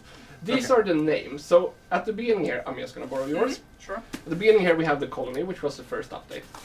Then at the bottom we have our bronze, silver, gold, and platinum updates. Those ones are more recent, so I thought that they're not as interesting talking about. Yeah, great. So what we're going to do is that you can look through the names, both of you. David is doing some kind of mental exercise here, going through all of them. And then the first question here, I would like you to, you see you have little pins here? Yeah. These can be taken away. And you can choose one of these names to put after the colony. So the second update of this. And I'm not going to give you a super long time. And the rules are also, once you've placed something, you've locked it in. So if it's the wrong answer and you've locked it in, you can't use it later. So you just have to sacrifice something else. Okay. Okay. But just focus on the second update right now, and we'll go from there. Okay. All right. David seems to be ready. I'm. Wait. This is panicking. This is a bit unfair because David was actually working on this. Yes. As I said. I might also be the guy that like this is really bad if I don't get it right because I was the guy naming the update. Yeah, we'll see. But then again, you didn't want the licorice, so not the guy. Yeah. I was there talking about. Yeah. Fine. Okay. So pin it to the top here, and while you're doing that, you can just take these away and you put it there. Yeah. And while we're doing that, I'm just gonna. So the second update came with the addition of the world map. In that one, we could start meeting new societies. With survivors, and we started trading, and that one was called not Sanctuary and not Hostile Worlds. So you were too boastful. I was like, I'm pretty sure that the second one was about the world map. Yeah, I remember that. Yeah. Okay. I suddenly feel better about this whole thing. Then it's Uncharted Lands. No, it's actually Outposts. Outposts. Yes. Oh, okay, so it's the one that introduced the Outposts as well. Okay. So now you know. Don't use that one because that's gonna be wrong. Now we know that this. Well, we have to place it somewhere because. Yeah. So the third one Are you going to read us the feature first, or you need to go? No, I'm gonna let you go a little bit first. See if you can. I'll make it easier as we go down the line. Fine. This is great so far. Okay, it's basically which one is like the least familiar to me. It's probably the earliest one. If we went from this side, I would have better chance, but that's fine. That's fine. We can jump down to the one before. Before the bronze after this, let's see. That's okay. No, it's here. I have a pen. I can adapt the game. No, wait. I mean, David was boasting like Very crazy, fair. and he's still the first wrong one. Yeah, alright. Boasting. I was saying it's terrible because I don't remember any of those. Okay, I need you to lock in an answer here. So I think that I will also provide the rationale here. I think that after working on the world map,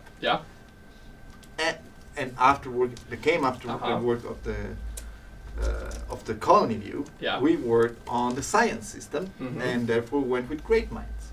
Okay, it's interesting. And Patricia, you chosen hostile world. Yeah. Yeah. Okay. Yeah. So in this one. Oh, thank you, Portable Grump. In this one, we took to the roads. It introduced the vehicles to the game. Okay. And we could zoom around the world map quicker. And it was not Great Minds, and it was not Hostile World, I'm sorry. So it was Expeditions. Also, Emily, I can see you're helping him out in the chat. Don't. She's not helping me out. Can we take away the chat on our end, because Portable Grump is cheating for everyone. No, she wrote it after I wrote. Okay. Yeah, but you can still put it as this 7th one and get the answer. Yeah, so but no, like she wrote it after I explained my rationale. Like, okay, it's fine. So which one it was? Expeditions. Okay. Yeah. Okay. So we're now on the fourth one. Yeah. But then, like, if I use these ones, it's locked in. Okay. It's locked in. Can I just like refuse the like? Okay, I know it probably will be one of those I already used. It's not. Fine. It's probably one of these already used. Fine. It's this one. It's this one. No, it's this one then. Can I leave it empty? You can leave it empty. I will leave it empty. I think this is. I mean, you're either trying to make me lose or you're actually being honest. So let's do this. Okay, so you put in Great No, Minds. wait. Sorry. But Portogram just said that was update 7. No, Hostile World. Wasn't no. What, I don't know. Like we. Oh yeah, now we're really metaing this game. We're discussing. It's like, have you chosen? Wait. Yeah, let's go with this one. And you choose to leave it blank because you also think it's Great Minds? It is Great Minds. And it is the thing that you were talking about. The tech tree started to develop more. We saw the leaders in the other societies. It was a big part of that update. So let's jump to the bottom then. Because Patricia says that she was more sure about that one. Yeah. So the one that came before Remnants, or the Bronze update, which one do you think that was? You can't look at Patricia's stuff, David. That's cheating. No, like I'll take one of them away from you, so you can have this one. Okay, cool. Claim it. Tribute. I'm going to do. Okay, I have an idea. All right. Which one have you chosen? Nuclear Winter. Nuclear Winter. Yeah. And Nuclear Winter is indeed update number 2. That was the one that we actually switched. Like I think that I have no memory. You of this prepared one. because you prepared like a lot of stuff for it, but then I was publishing already, so. Like I was like this is one that I have no memory of specifically. Okay, so let's go. I mean, do you guys remember what Nuclear Winter was all about? Oh, about winter, I guess. Yes. With winter. Yeah, there was a winter system that Matti talked about earlier too. So let's take update 11 then, the one that was before Nuclear Winter. Which one was this? Oh. Oh, have you chosen? Yeah. Okay. I think it was the one introducing quests. Yeah. Both guess quests. Why is this game easier when it's saying that didn't happen like a year ago? That's 3 years ago. I know, right? It's indeed quests, and it introduced quests to the game. And probably that's how far I can go. Backwards. But then we jump back up again. Oh no! So oh no! Wait, but this is already done. So that's already done. That was Great Minds. What came after Great Minds? I will give you a hint. It introduced. Which one are you? I took the you gave me the expeditions. So a hint on this one that it introduced a very important building to the colony.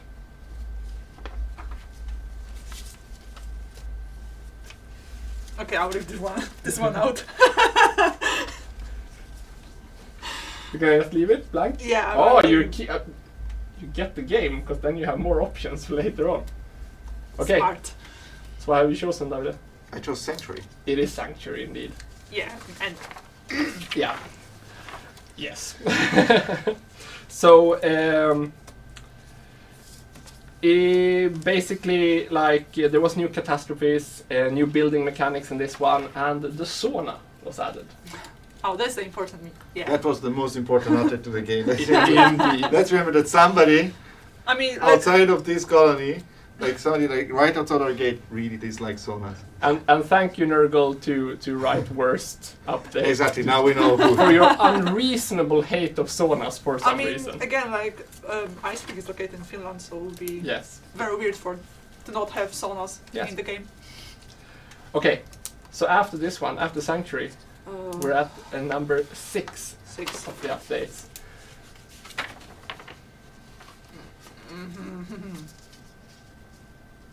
Do you want to get a little bit of a hint? Okay.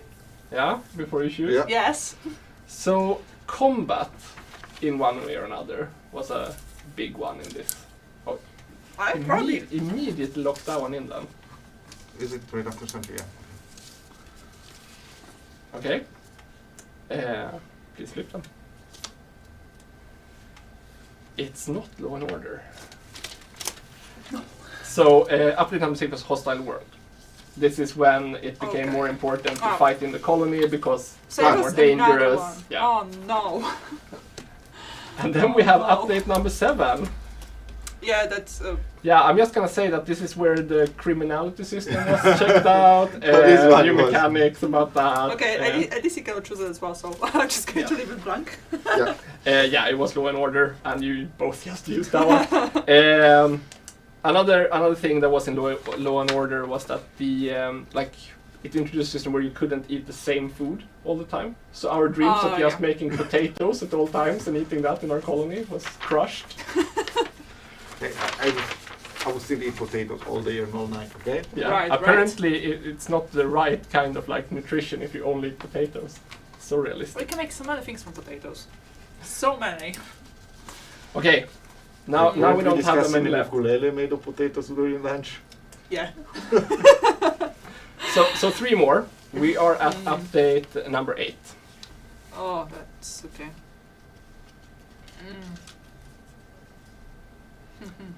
It was a pretty big overhaul of a system in that one.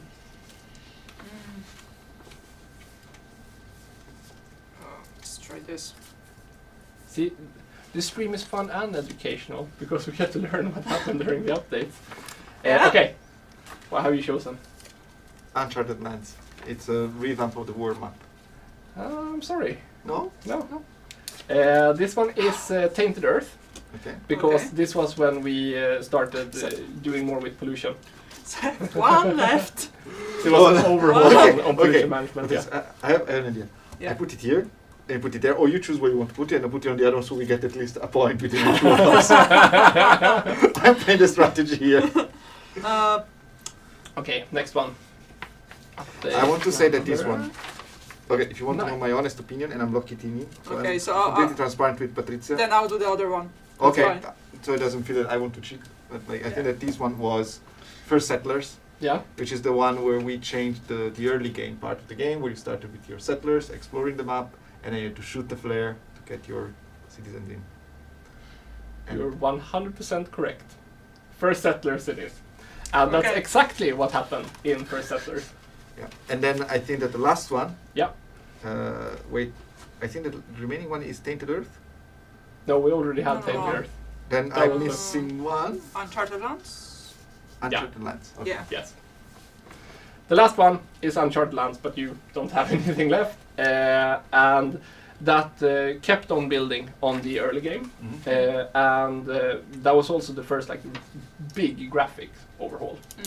Before that, we had like small steps of graphic overhauls, but that just went through everything. Oh yeah, was it the one that introduced the fog of war? When you I start? think so. Yeah, in the early game, right? Yeah. Yeah. That you had like to suddenly you didn't see the whole map, but you actually had to like go around and explore. Yeah.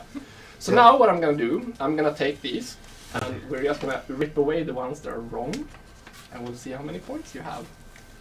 And while I'm doing that, feel free to lament on the fact that you should know this better. Again, that it was very unfair competition. Well, how is it fair? Like, this is stuff that happened 2 years ago. So let's see here. You can rip away from your David. So the second one, it was outposts. So wrong one here, wrong one there. Yeah. Then we have I can't even do it expeditions. myself. You can do it yourself if you want. Okay, count it yourself. That's fine. I was gonna do this for both of you, but I realized it was super inefficient. Number 4 is Great Minds. Okay, yeah, then you can do Patricia's. Okay, that's fair. So number 4 was Great Minds. Good job. Yeah. 1. Number 5, Sanctuary. Yeah. Then you have to. No, that's correct. No, it's 1, 2, 3. No, yeah. 1, 2, 3, yeah. 4, 5. Sorry. Then we had Hostile World. Nope. Get it out of there. Number 7, Law and Order. We both use Law and Order. Yeah. Tainted Earth.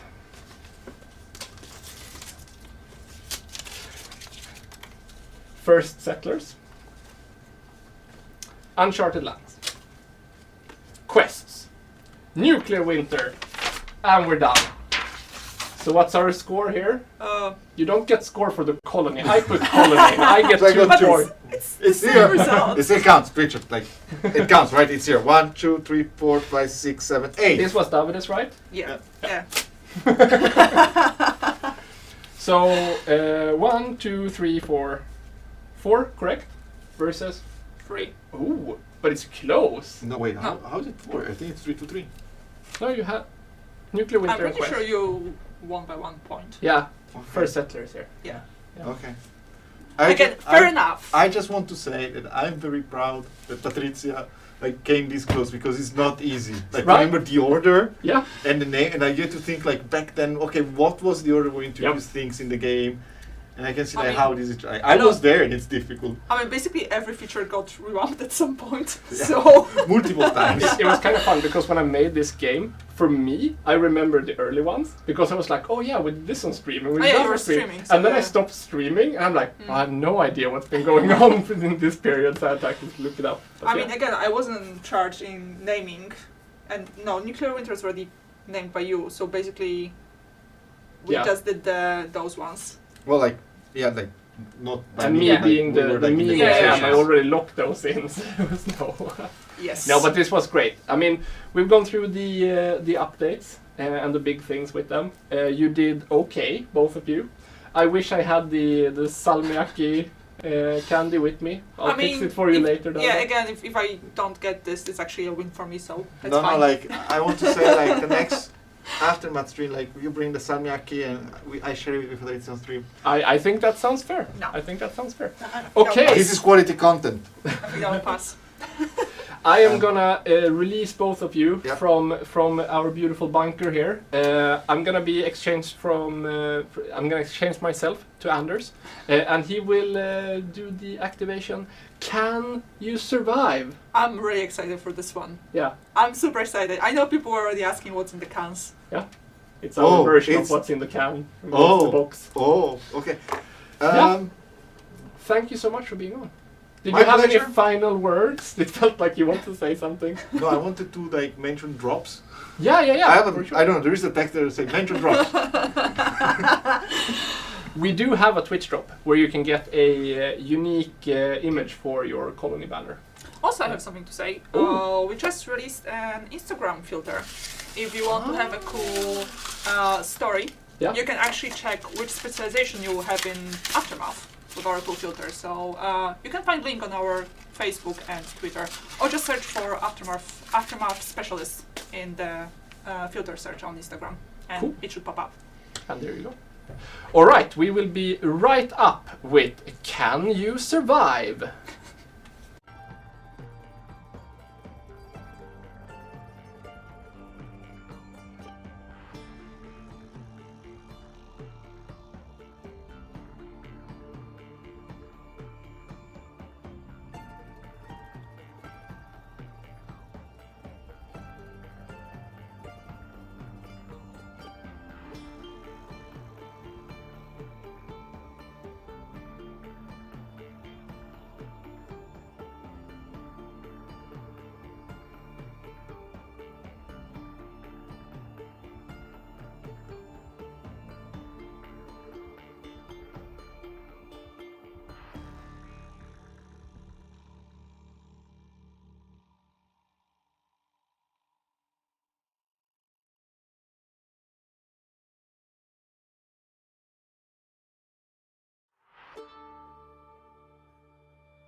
Welcome back, everyone. New set of people in the studio. I mean, I've been here before. Unfortunately, I got locked out because it turns out the deadbolts are really confusing to get to from the outside. But I'm back. I have new guests. Please introduce yourselves. Yeah. Okay. Who are you? My name is Stefan Eld, and I'm the product manager for Surviving the Aftermath, which means I'm sort of responsible for getting the game out on time and on budget, I would say. My name is Motson. I am the producer for Surviving the Aftermath, which means that I am in charge that the game plays well and looks good and has the high quality that it needs to do to launch. So if it isn't, it's my fault.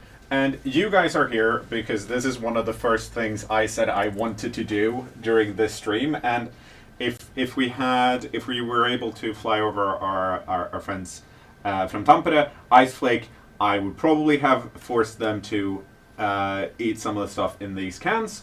But I've got you guys instead. So lucky us. Yeah. Yes. Yeah. Welcome to my game show. It's called Can You Survive? This is the game show where I ask survival questions, most often with multiple choice. And if you get the question wrong, I'm going to force you to open one of these cans. You get to pick which one, and then taste whatever's inside. You're not going to get any extra points if you can identify what the thing inside is, but it'll look very impressive. For those at home, these are not as old as they look, but one of the things I always find really interesting in survival shows, like if it's a zombie apocalypse or any type of, the world's gone to shit, here we are, is that it seems like cans are always dog food. Or, you never run into someone finding, holy shit, we found 2 crates of cans and it's all, cream corn. There might be cream corn in these, but I'm not going to let you guys know that in advance.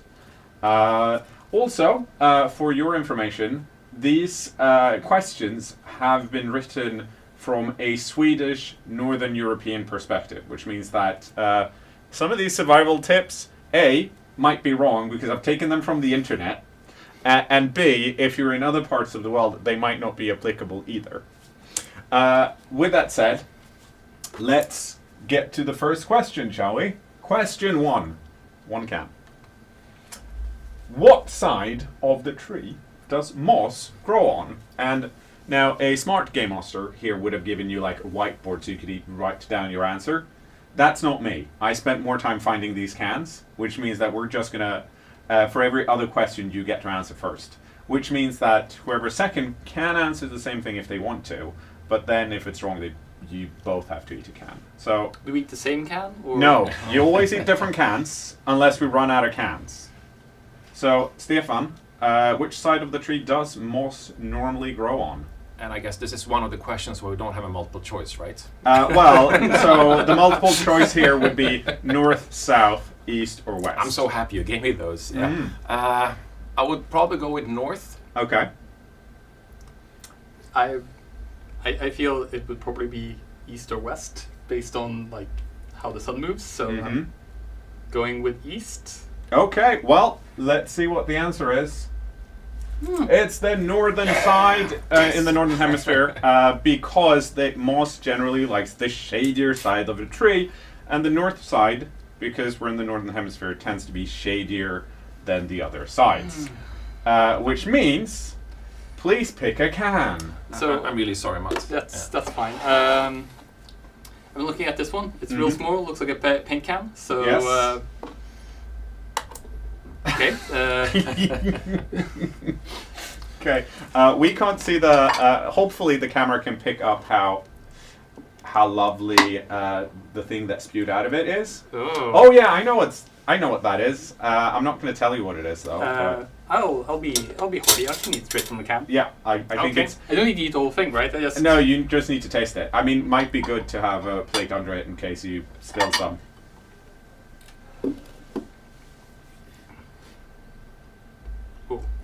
You just had some lovely tin chanterelles. Yeah, I'm not a huge fan of mushrooms to begin with, so... But that does mean that, Stefan, you have 1 point. Congratulations. Do I need to eat an extra can if I lose at the end? No. At that point, you've probably... It's gone far enough. I'm a bit worried now because I actually like chanterelles. Yeah. So. I mean, not everything's going to be horrible. Also, if the control room is listening, can I have a countdown timer, please? Second question, meaning question number 2. How far, on average, can a person walk in 5 hours while carrying a 10-kilo backpack? So, we have some options, hopefully. Whoops. Whoa! We went really far there. So hopefully you don't read that quickly. So 10 kilometers on road, or which is equal to 4 kilometers on a poor trail. 15 kilometers on road, 6, 30 kilometers on road, or 50 kilometers on road? Well, Stefan, you answered first last time, so we're going over here. In 5 hours. 5 hours while carrying a 10 kilo backpack. I would say 15 kilometers on the road. Mm-hmm. So, okay, 15 kilometers or 6 kilometers on a poor trail? I would probably go for the same answer, actually. Yeah. Okay, well, Number 2. Let's see what's the correct answer is. There we go. 15 kilometers on road. Well done. That's correct. Now you know. Yeah, I know I'm supposed to I'm pointing the clicker in the wrong way. That's why it's weird. Okay, so unfortunately you didn't have to eat a can. So I'm gonna switch over to some more difficult questions. Meaning this one is super difficult because both Jimmy and Malte was like, "There's no answer to question 3," which is true. This is not a trick question, but congratulations, trying to get it. How long is for how long is tap water stored in a plastic water container drinkable? Meaning, does tap water stored in a plastic container go bad? And if it does, how quickly?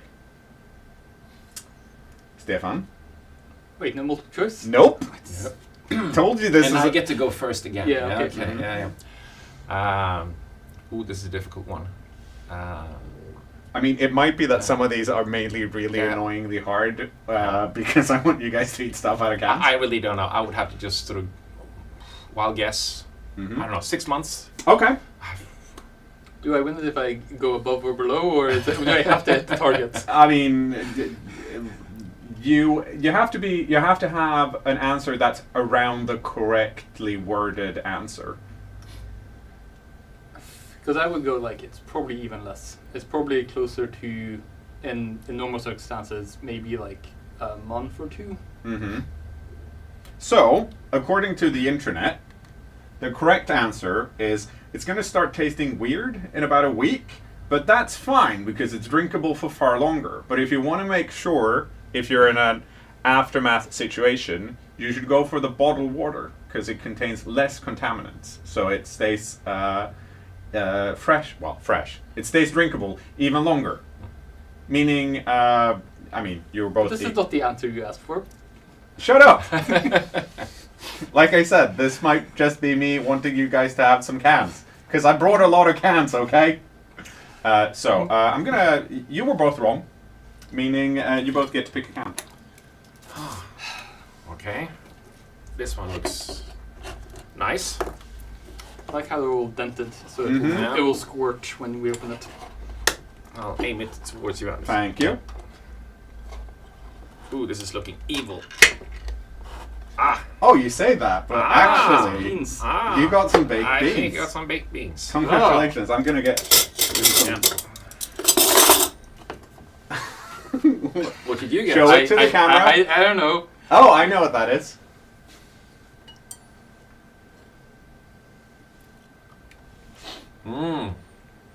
With this, I could survive quite a long time. Yeah, you got some lovely cheap baked beans from Lidl. You got a lovely can of hummus. Okay. I was like expecting something mashed potatoes, but then it's like this is not mashed potatoes. But other than that, nicely done. Let's. I'm gonna force you to eat some more weird stuff. You haven't actually gotten to the really weird stuff when it comes to can-wise yet. So, to get an actual nice water question, here's one that is multiple choice. How much water does an adult need per day? Why do you get all the multiple choice questions? It's not fair. So, 1 liter, 3 liters, 5 liters, or coffee? Definitely the fourth one. Yeah, like I feel tempted to go the fourth one, but I know I'll have to eat another can. Yeah. So, 3 liters? Okay, 3 liters, Stefan? My gut tells me 3 liters, but just for the sake of fun, I'm going to say we probably need, I mean, when it comes to need, I would say, let's say 1 liter. Okay, you're thinking we're overhydrating. Maybe, I don't know. I would like to think that's the correct answer, but I'm going to take, I'm going to here and say 1. I mean, this is a game after all. Yeah.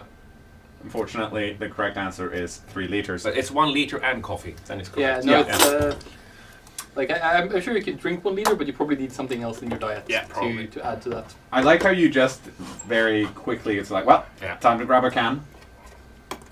It can only get worse. It can only get worse. Ooh. Oh, congratulations!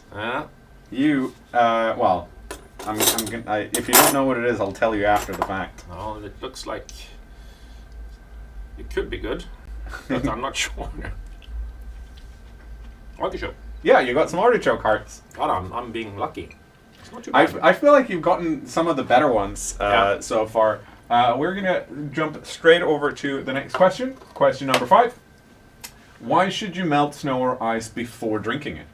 And I think this one should be multiple choice. To avoid cutting your mouth, to purify it, to avoid dehydration, or to avoid brain freeze. Stefan, you're up first. I don't know. To avoid brain freeze. That sounds like a good answer, right? You just want to eat all the cans. I was like, this is not how I planned this to go. I would say to purify it, probably because like if there's contaminants that will fall to the bottom. Okay, fair enough.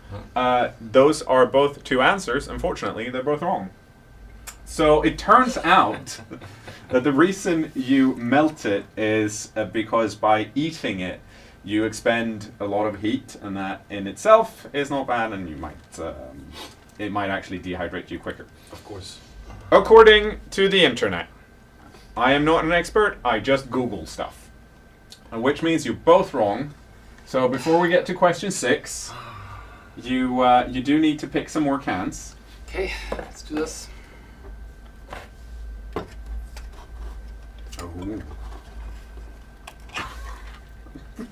Oh God, this is You're lucky. Yeah, you're lucky. This is I have no clue what this is. Looking quite evil. Oh, this consistency is really weird. So you got a lovely set of peaches. Yeah, which is very nice.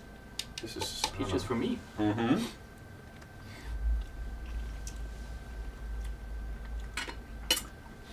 Wow, this is really not interesting. You got some jackfruit. Doesn't taste like. Nope. It has no taste. Nope. Yeah. It just looks weird and feels weird. It's a texture. Yeah. We're moving on. So everyone loves eating bugs, but it's also really useful in a survival situation as they give you much needed proteins, sugar, fat, or carbohydrates. They give you much needed protein. Yeah, I guess I have to go with you there. Can't take any more chances. They do give you much needed protein. Yep. Which brings us to, actually, I'm going to give you, for those keeping track at home, you guys are actually tied at 3 points each. Question 7. Okay, so, if you're going to be in nature for a really long time, what fabric should you make sure that your socks are made out of? And the multiple choice questions are those that feel the nicest when you put them on, wool, cotton, or a wool and synthetic mix. So sock-related questions, always useful in a survival situation, because you don't want to be out in the woods with bad socks. So which one should you pick? Yeah, without talking too much, I would probably go... it's a tough one. I would say wool. You'll say, okay. Well, I am the proponent that artificial is good, so wool and synthetic mix. Well, according to the internet, the correct answer for this one is the wool and synthetic mix. The reason being that wool is keeps you nice and toasty, but the trick in this question here is that since you're out for a long time, you want something that also is better at removing sweat, which the synthetic materials are. So, unfortunately, Stefan, this one looks really tasty. The big one. Well, best of luck, because I'm pretty sure I know what that one is. Yep. This looks evil. It's a can that's very full. That's just sauerkraut, right? I think my Austrian wife would love this. Yeah, it's a full can of sauerkraut. Delicious. It is sauerkraut, yeah. Which admittedly is one of those things where I'm like, you find a really big can out in the wilderness, you're like, we haven't eaten for a week. We found some sauerkraut. Everyone's going to be happy. Ecstatic. Yes, exactly. Okay, so question 8. Let's see how much time we have left. We have 4 minutes, so we'll see if we get through all of these. You are lost in the woods and need to spend the night. What is the first thing you should look for? A high point so you can see where you are. A pine tree to sleep under. A spring or stream so that you have access to water. Or animals so that you can eat. Well, assuming you then have to kill them, but so that you can sustain yourself. I do not remember who answered first last time. No. Yeah, I answered first last time. No, wait, you did. Yes, because Stefan went wool and had to eat a can for it. Yeah. So, it's your turn. What do you need? I feel like this is very much also a Nordic survival situation because it mentions a pine tree. Yeah, I feel that we're in a situation where I'm out in the woods and I have no place to go. I'm just trying to survive, and therefore I don't need to see where I am. But I do need water, so I'm saying tree, a spring, or a stream. Okay. What you're saying makes complete sense. Yeah. So I'd like to go with that, but for the sake of fun, I don't want to get wet because we're in Scandinavia after all. It's going to rain. We're going to get water regardless, but I want to be dry, so I will sleep under a pine tree. Pine trees are real bad at absorbing water, though. So. And the correct answer, according to the internet, is... So the theory being that it's better that you try and keep dry rather than hydrate because you can survive without water for a few days. And if you know that you need to be there, spend the night, find somewhere that you can sleep first, and then you can do other I'm wearing things. my wool socks, so I don't want to get wet. Exactly. So. Okay, let's see what's in this tiny can. Wow, this is pate. No. Looks like pate.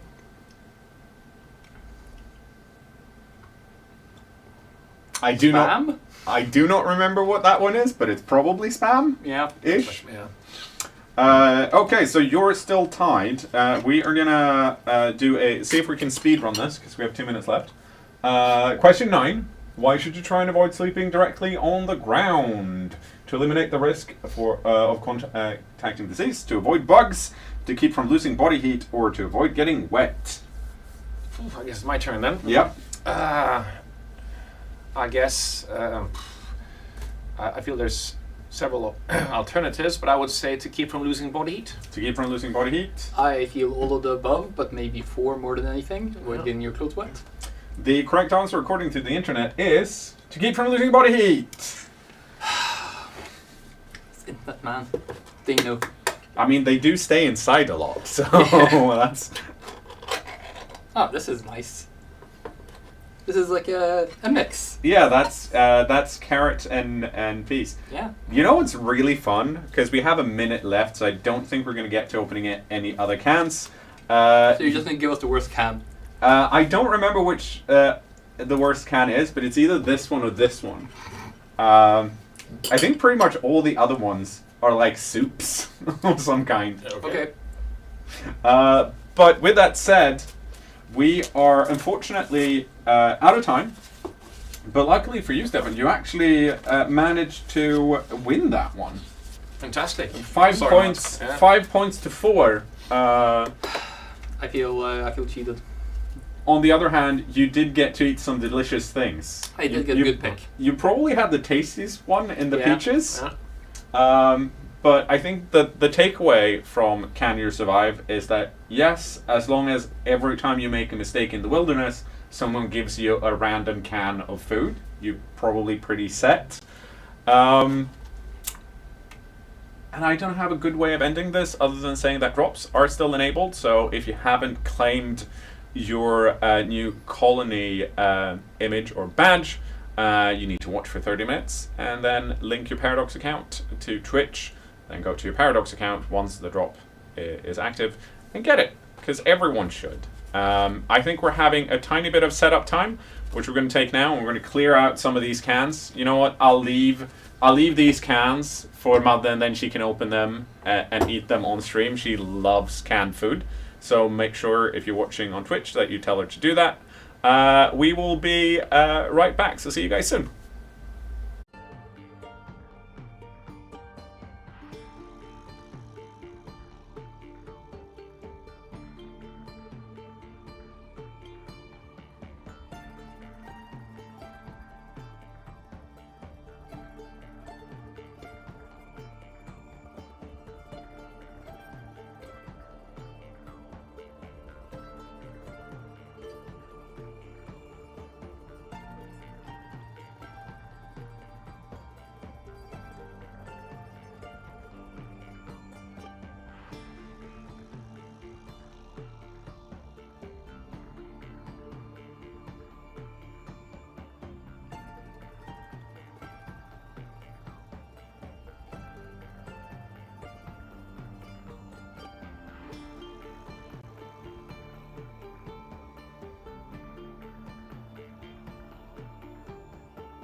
Hello, I'm back again, alone, as you can see. I was allowed to be here alone in our bunker, but I've been joined by two lovely ladies that you might recognize from various streams we've done in the past. So we have Joanna from Iceflake, our QA manager. And we have Emily.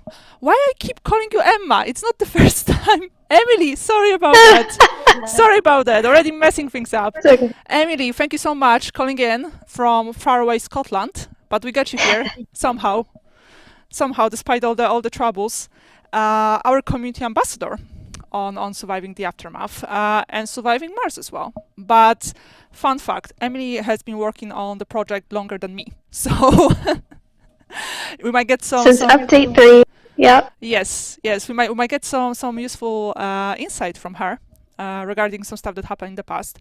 But how have you been, ladies? Joanna, how are you feeling about today and the release? It's I'm kind of at a loss of words. It's been such a long time since we released in early access back in 2019. So yeah, did we just lose? And we were just talking about that. So just so you know, Emily's Discord likes to surprise us and just, disconnecting during our live streams specifically. We hope to get her back soon, I hope. But yeah, there's some magic happening in the back, so we hopefully will get her back soon. Yes, Discord. Yes, we know the pain, Emily. We know the pain. But yeah, so excited. I mean, we have how much time we have left? Slightly over an hour, right? So if you just join our stream again, we're releasing Surviving the Aftermath from early access, 1.0 update, releasing today at 6 p.m. CT. So yes, not so long from now.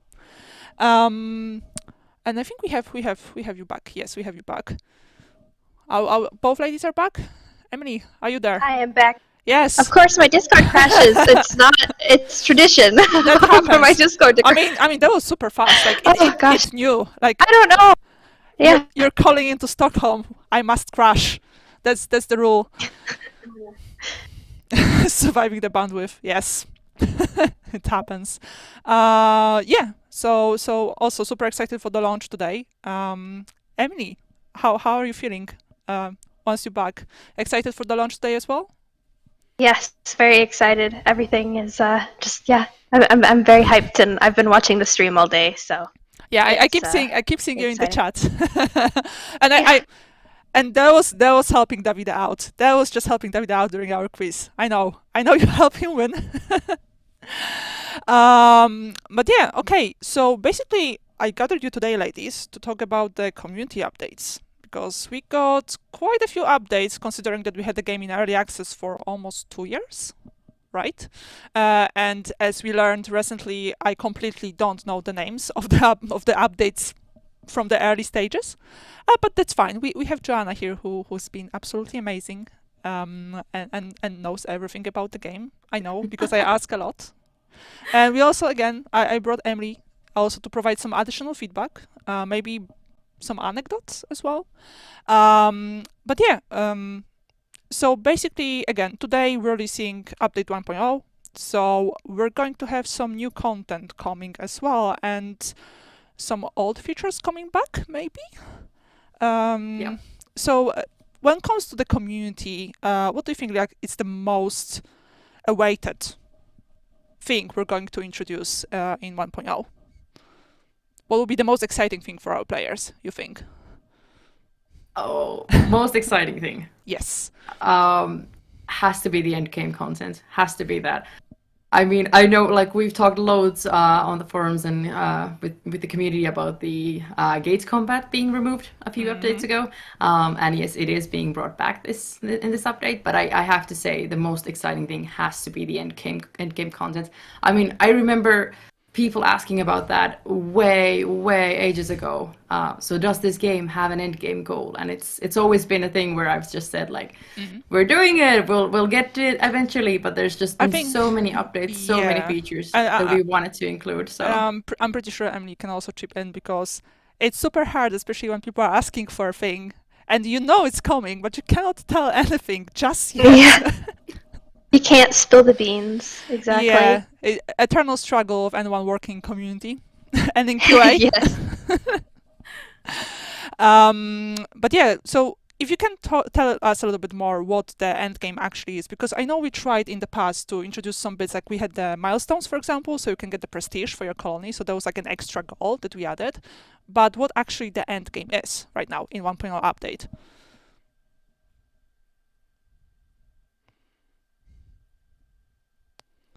And I cannot hear Joanna for some reason. Is it just me, or is also the stream? Okay, so something went off. We cannot hear you. Oh dear. Okay, Uh-oh. and she's back. And she's back. So just so you know, that's completely planned. Like all the technical issues, all the hiccups happening during my segment. That's completely normal. I'm just like a magnet for them. Yeah, okay, but we're back now. Thank you, chat. Thank you for confirming. But we can't get audio from me. Can you guys hear me? Yes. Yes, I can. Okay, good, perfect. Yeah. End game. So yeah, the main thing about it is that you are trying to build a safe space for your colonists. Obviously, it's still the aftermath. So is there really a safe space? Probably not. But what you're trying to do is just ensure that your colonists survive even after all of the other things that there are in the game. I know Lasse showed a little bit about it already in the stream here before. So there are multiple steps to it, and it's a lot of things that you have to do because we want it to feel like it's an actual full-on end goal that you have to work towards. Like you're not going to be able to build a bunker just like that. But yeah, that's the whole main thing. It's about creating a safe space for your colonists and a place for them to take shelter and survive and thrive even after the aftermath. I'm super excited for this one, especially to actually play it myself finally, because yeah, preparing for the release has been super busy time, so I didn't have a time to like completely immerse myself in 1.0, even if I had access to it for a while. But yeah, I just want to, like, I saw people commenting under our dev diary that we released yesterday about the end game, that like they don't want spoilers, like we need to play through it. So yeah, we've got you covered. No spoilers on our channels, don't you worry. But yeah, that sounds super exciting. I'm super curious to actually play through it myself. Okay, Emily, I'll go to you for a second. Because like I said, you've been for the project longer than me. You also been with the community for a while. Do you have like any, I don't know, fun moments, maybe during the streams, because we all know that Goo Boys were ruling the live streams in the past. Do you have like any fond memory of anything related to community that happened in surviving the aftermath? Yeah, I mean, there's been lots of great moments that have happened on stream. Lots of chaos, that's for sure. Lots of disasters and fun things happening like that. The most memorable one that I can remember was actually earlier was a clip that the Goo Boys were looking over. It was specifically the everything going back to normal, and then the disaster happening directly after. And I distinctly remember Lassie saying, "So, is this hard enough for you?" And that was a very fun moment, and I laughed very hard at it. It was very, very good. Also, a bit more of a personal question. What's the reason for the obsession with planting bushes everywhere? What's the deal with the bushes? Please spill the beans. Well, I mean, from the first time I played the game, really, until now, I've just really enjoyed making a pretty colony as well as a functional colony. So I just like planting bushes everywhere to like just make it look nice. And I just think that they're very important to a nice colony. you just gotta have the more bushes, the better. I mean, I can't deny that myself. So because I'm also guilty. But I think I just picked it up from you actually. So during our streams, I'm definitely planting more bushes. After we streamed together for a few weeks. Okay, back to Joanna. Because again, from all three of us, you probably have the most knowledge and experience with all the updates. Which update you think was the most groundbreaking in the early? I would say before we released the enhancement patches. So before we released the second roadmap from the first roadmap, when we're still like shaping the game. Oh, that's such a hard question. I think first thing that came to mind, update. I can't remember the exact number, but I think it was called Tainted Earth, where we revamped the pollution system. I think that was a huge change because before that, all of our players, like you could basically just ignore the pollution deposits around the colony, or like that wasn't actually an issue. But with that update, we actually like made it so that you can't just build wherever, like you have to actually plan out your colony a bit. And I think we actually introduced the whole hygiene system in that as well. Like we got the saunas, and then eventually, we have now the outhouses, toilets, all of that. So I think that was like such a huge change. And I mean, like that was also quite of a hassle to deal with, like on our side as well. Even just like really close to us actually releasing it, the balance of the whole pollution system was way off. We're talking like people dying in days. And there was a huge issue with that because we can really discover like what was happening. Turned out to be like a small technical thing that affected it so that it would show up like differently when we were developing it than when we were actually testing like the full version of the game. But yeah, so let's just say that if we wouldn't have been testing the game properly, we would have pushed out a game where all of your colonists would have died at like day 4 out of the radiation. So that was a huge hassle, but I think it was such a big change to the game. I think it's just like it was one of those major things where in the end, it is a colony management game. So it was the biggest thing about that, like you actually had to properly manage your colony and like just think about where you're gonna build anything and everything. So I have to say probably that one. I mean, as you learned because you pick up my my save in the last live stream with it. I when it comes to toilets, I will still put them as close to the radiation area as possible. So my colonists might be in a bit tougher situation. So, but I'm glad at least they're not dying within a day. So it's more balanced. You can still manage if you put your toilets very close to radioactive area. So it's fine. It's completely fine. Yeah. Most of my colonies die on day 1 when I first played. Yes. I mean, yeah. It is a process of learning the game. That's definitely that. But I think we also made like quite a big improvement for like new players. I mean, again, the game technically is available for 2 years, but we're finally presenting like more or less final vision after all the shaping we've done with the community.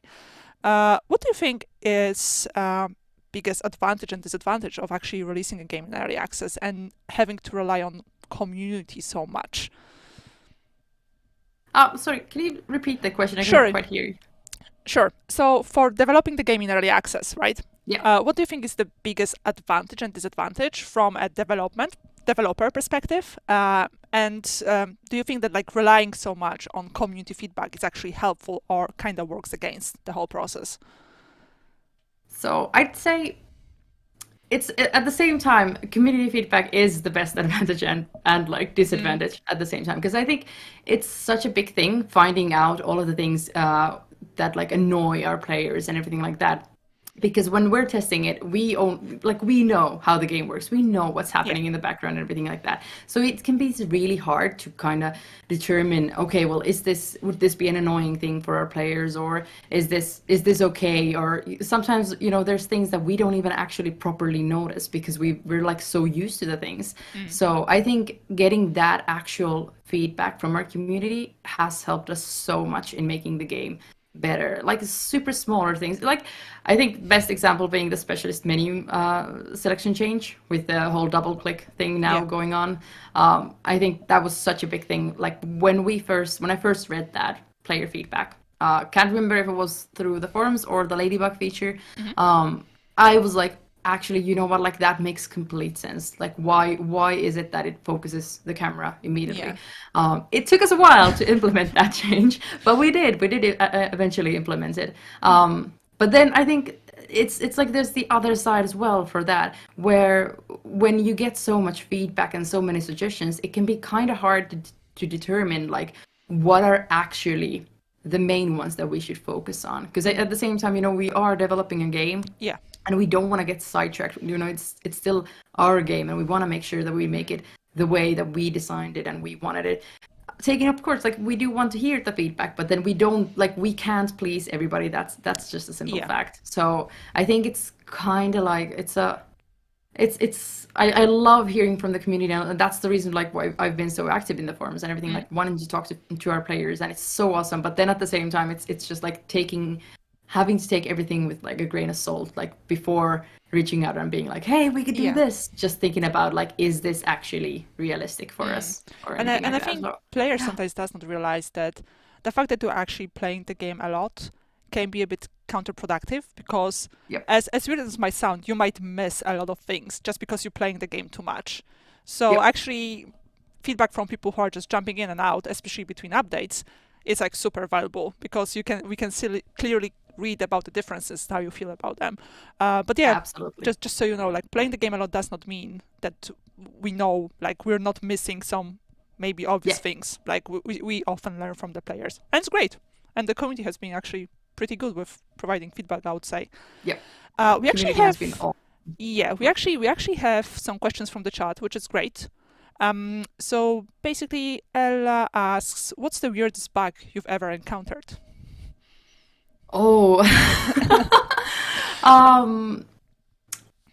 This is a difficult one. There's been like so many bugs that have happened. I mean, again, you're a QA manager, so you're dealing with bugs a lot. I manage the whole bug report base that we have, so I've seen them all. I've seen all those things. I don't know about the weirdest one, but I think this is one of those things that like was a super surprising one. So back when we launched Surviving the Aftermath, way back in 2019, we had quite a few issues with the colonists getting stuck while they were running somewhere, which is still sometimes can occur, but we've squashed it so many times that it feels like this bug would survive the Aftermath, to be honest. But yeah, so back when we were investigating these cases, like why do they remain stuck and everything like that, one of the reasons, which was the funniest thing ever, was so our colonists, you know, they have those traits that are that you know, they give them the production bonus or penalty and stuff like that. So one of those was actually walking speed bonus, but it was actually a penalty. So the colonists would walk 20% slower than other colonists. Okay. So what we did not realize was that we had a bug in the game that every time when you saved and loaded the game, those traits would be applied again, and then again on the next save and load, and again on the next save and load. So eventually, this would result in a situation where the colonists would technically not actually be stuck. They were just walking at a speed of 0% of a regular colonist speed, which you know, obviously it looked like they were stuck, but technically they were just really slow. I think Emily can support me here. Like, we heard a lot about colonists being stuck in weird places. So it's actually super interesting to hear the explanation behind that. So they weren't stuck; they were just moving at a very slow pace. It's a difficult bug to squash in a way, because the way our game is, this is a little bit like a background information on this. So a lot of the times the game will act out in the same manner, which is that a colonist or several colonists become stuck. Yeah. But the cause itself is a different one. So that's why, like, I know I've answered this a million times in the forums saying, like, hey, we finally fixed it. And then something else happens, which causes the same thing. But it's always, it's so frustrating because it feels like now we've got it all. Now we've finally fixed all of them. And then, no. There's still something happening, but it's just, you know, Surviving the Aftermath is a huge game. There's so many systems in it. It is. So. And again, we can always count on our community to point out that something wasn't fixed. So you guys are very good at that, I'll admit. But like in a nice way, honestly. We really appreciate that. Also, I need to check with the control room. So should we good to do the challenge now? Is it time for a challenge? Okay, time flies. I completely lost the track of time. Okay, no, we still have time. Okay, good, because I would like to continue this very interesting conversation. And I can see that actually chat has some more questions as well, so we can stick to that. Yep. But yes, there will be a challenge. You already know what's coming if you watched the stream before. Lasse and Matthew already had a shot. Now it's going to be Joanna soon. But yeah, super nervous about it. If I remember correctly, somebody was bragging that somebody knows like all the names of the specialists in the game by heart. So we'll check that. We'll see. Okay, let's go back to chat. What do we there? Okay. Oh, okay. Is there again Ella coming with all the good questions? Is there a funny bug that was coded into an actual feature? I don't think there's actually a bug that was made into a feature, but I think there are bugs that we've kind of accepted as features. Okay. More like. This is actually still something that is in the game.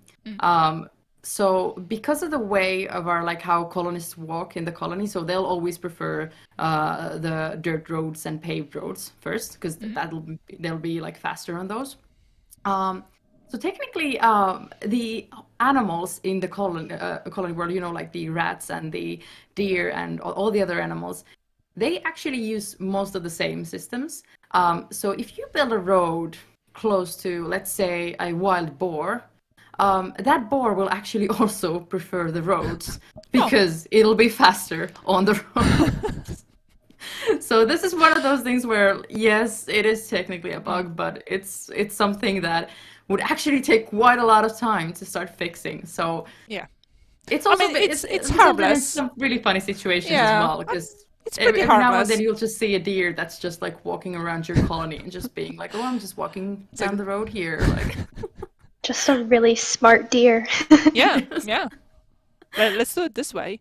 Also, a similar question for Emily now, because again, both Joanna and Emily has been working with community feedback quite a lot. Well, Joanna all the time, Emily mostly in the past. Emily, question for you. Do you remember one bug that people were, really pointing out in our reports? Is there anything that's sticking out to you? I mean, I already mentioned stuck colonists, but do you think there was anything else that really people wanted to have addressed? Anything pops in your mind? I mean, the stuck colonists was definitely the biggest one and the most consistent one. I can't really think of ones that were just as prominent as that one. I'm trying to think ones that kept coming back month by month that people were reporting. Again, I mean, the bugs got squashed so quickly. Again, because Ice Flake is amazing. But I can't quite think of any special ones besides the wonderful stuck colonists. And what about requests? Is anything pops to your mind? Like, again, that was the specialist thing that Joanna mentioned. But I think like one change. Let me also. Again, it would be easier if I worked during the early updates on the project. But I don't know, Emily, if there's like any feature that you think was requested and actually implemented. Anything pops into your mind about that? I know it's super tough because it's been a while, and it's my fault. I moved you to Surviving Mars. I mean, I remember requests for things, but like that ultimately weren't added. I know a lot of people we're talking about zombies. That was the big one. Yeah. That I'm sure Icelink knows well. A lot of people were asking if there's going to be zombies. I know that was a very large one, at least at the beginning. Yeah, and I think correct me if I'm wrong here, Joanna, but like Icelink decided to take a different turn or like different approach to the aftermath with this game, right? Or at least Matti told me that like the zombies, that's not something that you can see in the game for now. Yeah, zombies are not in the game. No. Yeah. So I would say we have a pretty unique approach looking at the other like post-apocalyptic games out there. More realistic, I would say. However, we have shiny mutated people, but they're harmless. They won't try to kill or like eat other people in your colony. So I think that's good. Okay, let's look at the chat. We still have a few minutes left. If you guys want to pop any questions before we'll move to the quiz. Who had to sacrifice his car tires for nice studio setup? I know, right? I'm really impressed with Anders and his bunker. Like, I mean, come on. Of course, Sana helped a lot. Let's be honest. So, okay. Dose radiation pollution affects people with the... Yes, that's what I mentioned. I'm glad there was no zombies. Like I said, we have a pretty unique approach to that. Okay. Yeah, I think a lot of the times, like when I was reading through the forums, I think it was kind of like a 50-50 split where some people would be like, why are there no zombies? And then half of them were like, I'm glad there are no zombies. So I think it's kind of like, there are after all so many games that do introduce zombies. So in a way, I think us leaving them out is a good thing, because it's kind of like when you add in zombies, it is technically, like your game will easily be then a zombie game, and surviving the aftermath was never that. That was never the point of it. So I think that was like a big deal for us, just to make sure that there's no pointers to like that would have been the apocalyptic event that caused anything or something. Yeah, like and that, again, like we already said, you cannot really please everyone, especially in game development, and there's still a vision that you want to follow. But yeah, like the zombie conversation, as you both mentioned, I think was one of the interesting ones, which I missed because it was happening during the time when Davide was still on the project. So, okay, we actually have another question. What 3 items would you take into a bunker to survive the aftermath, apart from food, water, and light? That's a good question. A bit off topic when it comes to community updates, but let's roll with it.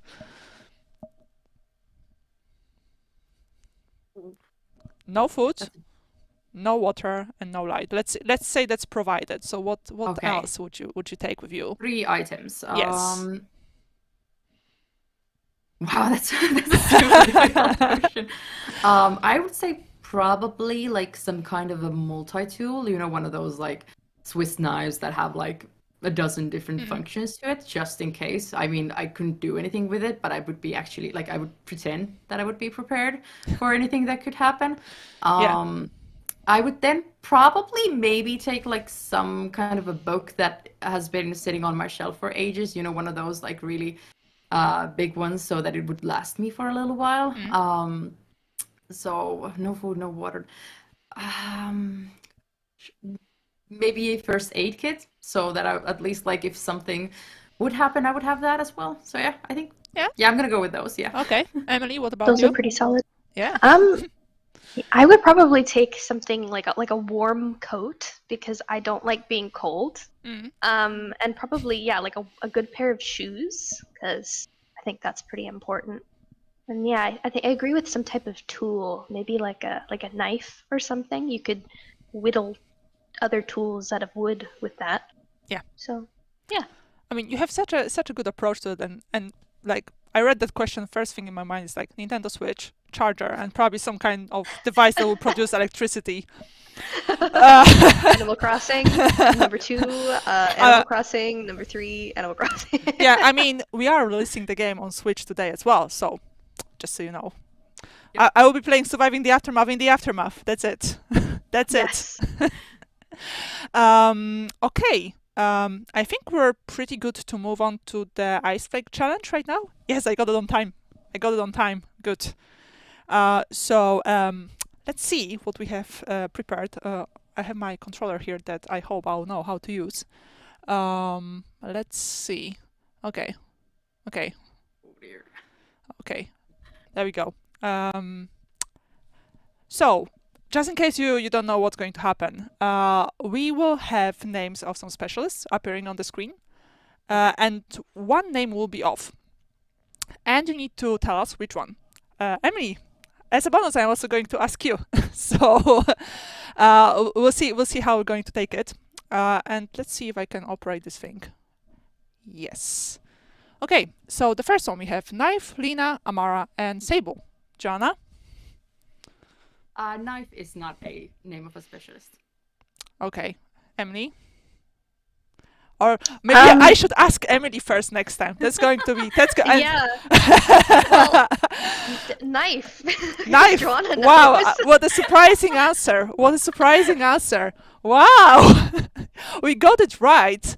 Okay. Let's roll with that. So we have 1 point.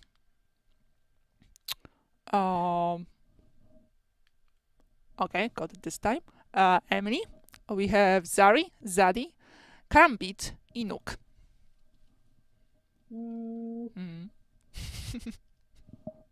I'm gonna say Inuk. I'm probably wrong. Oh no. No worries, Joanna. This is hard. It is. Zadi. Zadi is not a Zadi. specialist. Okay. I mean, Joanna sounds pretty confident. So I think she's I have a few hours in the game, so. How many hours? Can we know?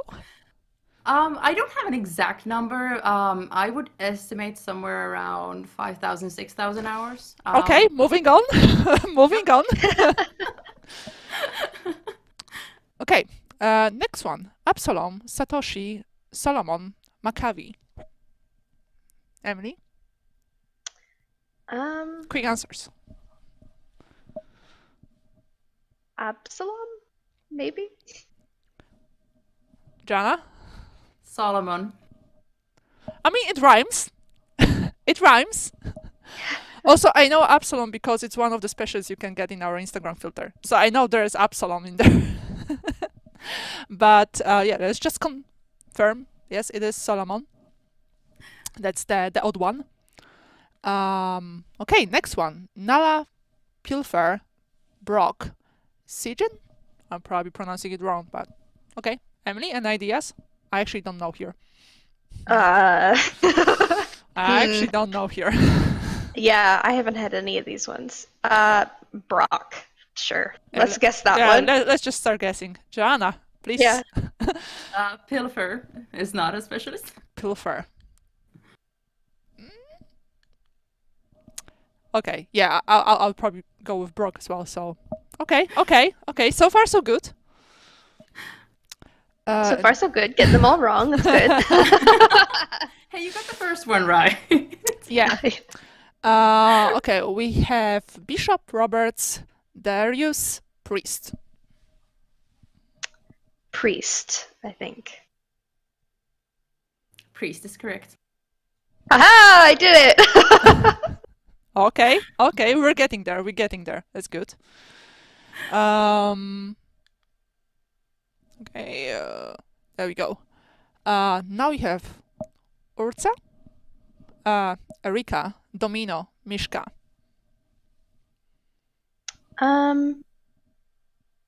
Erica. Urza. I know. Urza. Oh, no. They all sound so similar. I mean, yeah, they do. And I see Chad is popping. Chad is really popping right now. But yeah, let's confirm the obvious. Okay. And now we have Platy, Orca, Kane, Boone. Orca. Kane. No. Well, I actually, yes, I would actually get this one right. I would get this one right because I actually used Orca in my latest save, so I know there is one. Again, let's confirm the obvious. There we go. I mean, I can actually I could describe most of them, like how the portraits look and everything. So it's kind Again, of after we learned how much time you actually spend in the game, I don't think there's anything unusual actually. Okay, now we have Danube, Darude, Makeda, Tudor. Well, I really want Darude to be one, but I'm guessing that one's the odd one out. Okay. I think. Yeah, Darude is not a specialist though. Yeah, now that you did mention it, so. Sandstorm. Yeah. I mean, it could be Davida. So. Okay. Now we have Donna, Lars, Sarge, and Baron.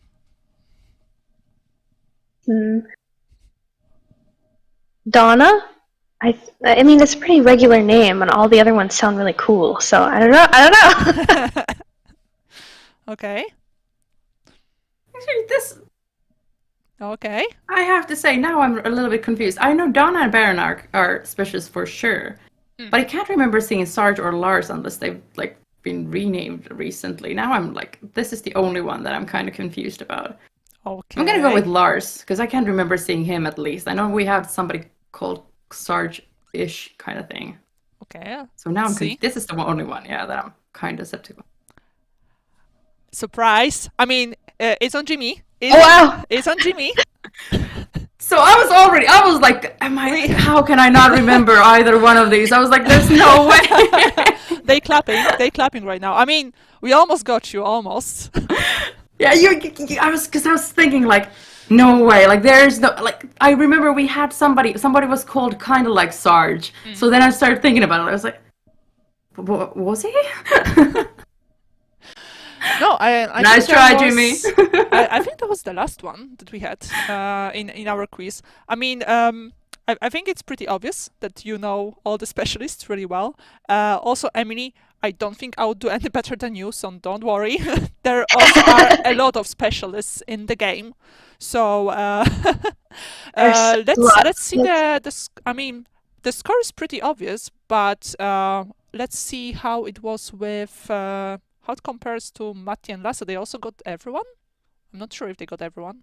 Matti got everyone, I think. Lasse got everyone as well. I mean, again, we're actually talking with Lasse. Okay. Oh, now I'm getting results. Okay.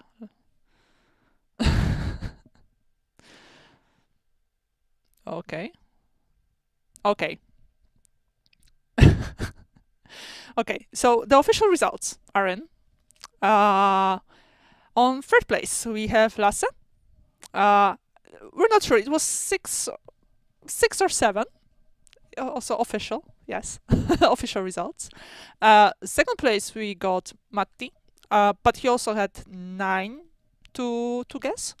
And again, because Joanna, you were bragging how well you know the specialists, that we threw a tricky one in there. Thank you, Jimmy, once again. And I think we can agree to give it a full 10, even if there was just 9 answers. So yes, we make sure to send some kind of reward to Finland for winning our quiz. But well done. Claps in chat. Thank you.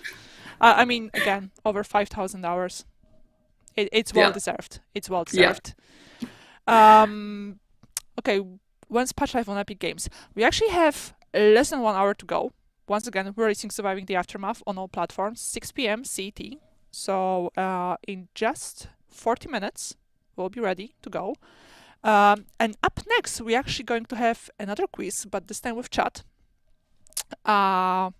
Yes, and I'm going to disappear. They're letting me go finally. I'm not closed in here. I'm not strapped anymore. But thank you so much, ladies. It's been a pleasure. I mean, we also streamed together in the past as well, and always been fun. So Joanna, Emily, thank you so much. I hope you're excited for the launch today. And yes, we'll definitely be in touch. Hopefully you can jump in later for the actual release. But once again, thank you so much, ladies, and thank you so much as well. And let's go to a small pause, and we're going to do a quiz in the chat. So take care.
Beep, beep, beep. Beep, beep. Welcome back. Thank you. Thank you. You're finally back in your bunker. It's the What did you freaking do? thing keeps locking on me as soon as I leave. It's really annoying. And then Patricia had to leave again, so you had to like do the. That's how I got in, because she opened the door and I was like. Oh, I see. Do you know what's not annoying though? What? Drops.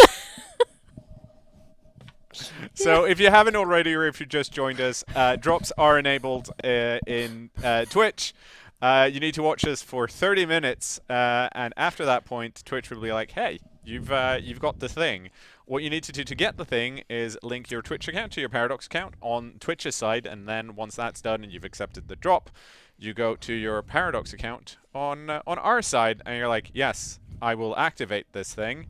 And then you get another sweet colony, like, avatar icon thing that you can use instead of the boring drab ones that you did not get through a Twitch drop. Hell yeah. Actually, the other ones are cool too, but Yeah. this one's cooler because This you had one's to special. you had to work for it, damn Yeah, it. you did. And speaking of working for it, if you're in Twitch yes. chat, what are we doing, Mother? We're gonna do a quiz. There's no prize. I mean, there's honor. There's always Sure, honor yes. in like one of these quizzes. I have prepared another survival quiz, and I don't want to seem like I'm really good at my job or anything, but my quiz is much better than yours. I'm just saying. Well, I am just saying. So I will ask you this question then. Mm-hmm. Was the point of your quiz to have the people taking part answer the wrong thing? Yes. I mean, Mine is both hard and inventive and also universal. You know what? So here's the thing, right? I might have gotten a tiny bit carried away with this whole portion. That's very true. Of my quiz. I did not have to try to actually go out and fetch props. You know what's also really alarming? I know what's in most of these. I'm scared. Okay, good. Well, let's get quizzing. So all these will be multiple choice, which will make it probably like a little bit easier. I didn't want to make it too hard. And they're all vaguely like survival or even apocalypse based. So that should be help. There will be a quiz in the chat where you can just do a clicky click ABCD, and then you know honor. Yeah. If you won, you know that you won inside of your heart. With that said, if we could get to see Twitch chat on our That's monitor very nice. that'd be I do super like excellent. seeing the Twitch chat. So if the thank control you. room could fix that, thank you. All right, let's start with question 1. And Anders will also be playing along. I will. If there's any person's answer that actually matters, it'll be yours. Okay. Okay, first question. How long does powdered milk last? The powdered milk, super useful for in the apocalypse. You can just store it in a can, and it doesn't go bad for a long time. 20 plus years, 10 years, 5 years, or 6 months. What do you think? What does chat think? I don't know. How much do you want me to reason this? Because I feel like I might. You have a full minute to reason because that's how Okay. long Twitch chat has to vote. Okay. Well, in that case, I mean, it should be quite a long time, right? Because they've essentially removed most of the perishables. There's probably there's sugar and some fat in powdered milk. You just have to I add think. water and then it's milk again. Yeah. So for that reason, I think it's going to last really long time. My guess was that it doesn't go bad. That's true. That it kind of that it's like honey. So I would go 20 plus years, but now that I see it, it feels like such a long time. So my more conservative estimate would be 10 years. Yeah. But if it's only fine, I feel like if something's fine for 10 years, surely it's also fine for 20. That's the question. How long does it last? 20 years. Okay. Also, Twitch chat voted for 5 years. Uh-huh.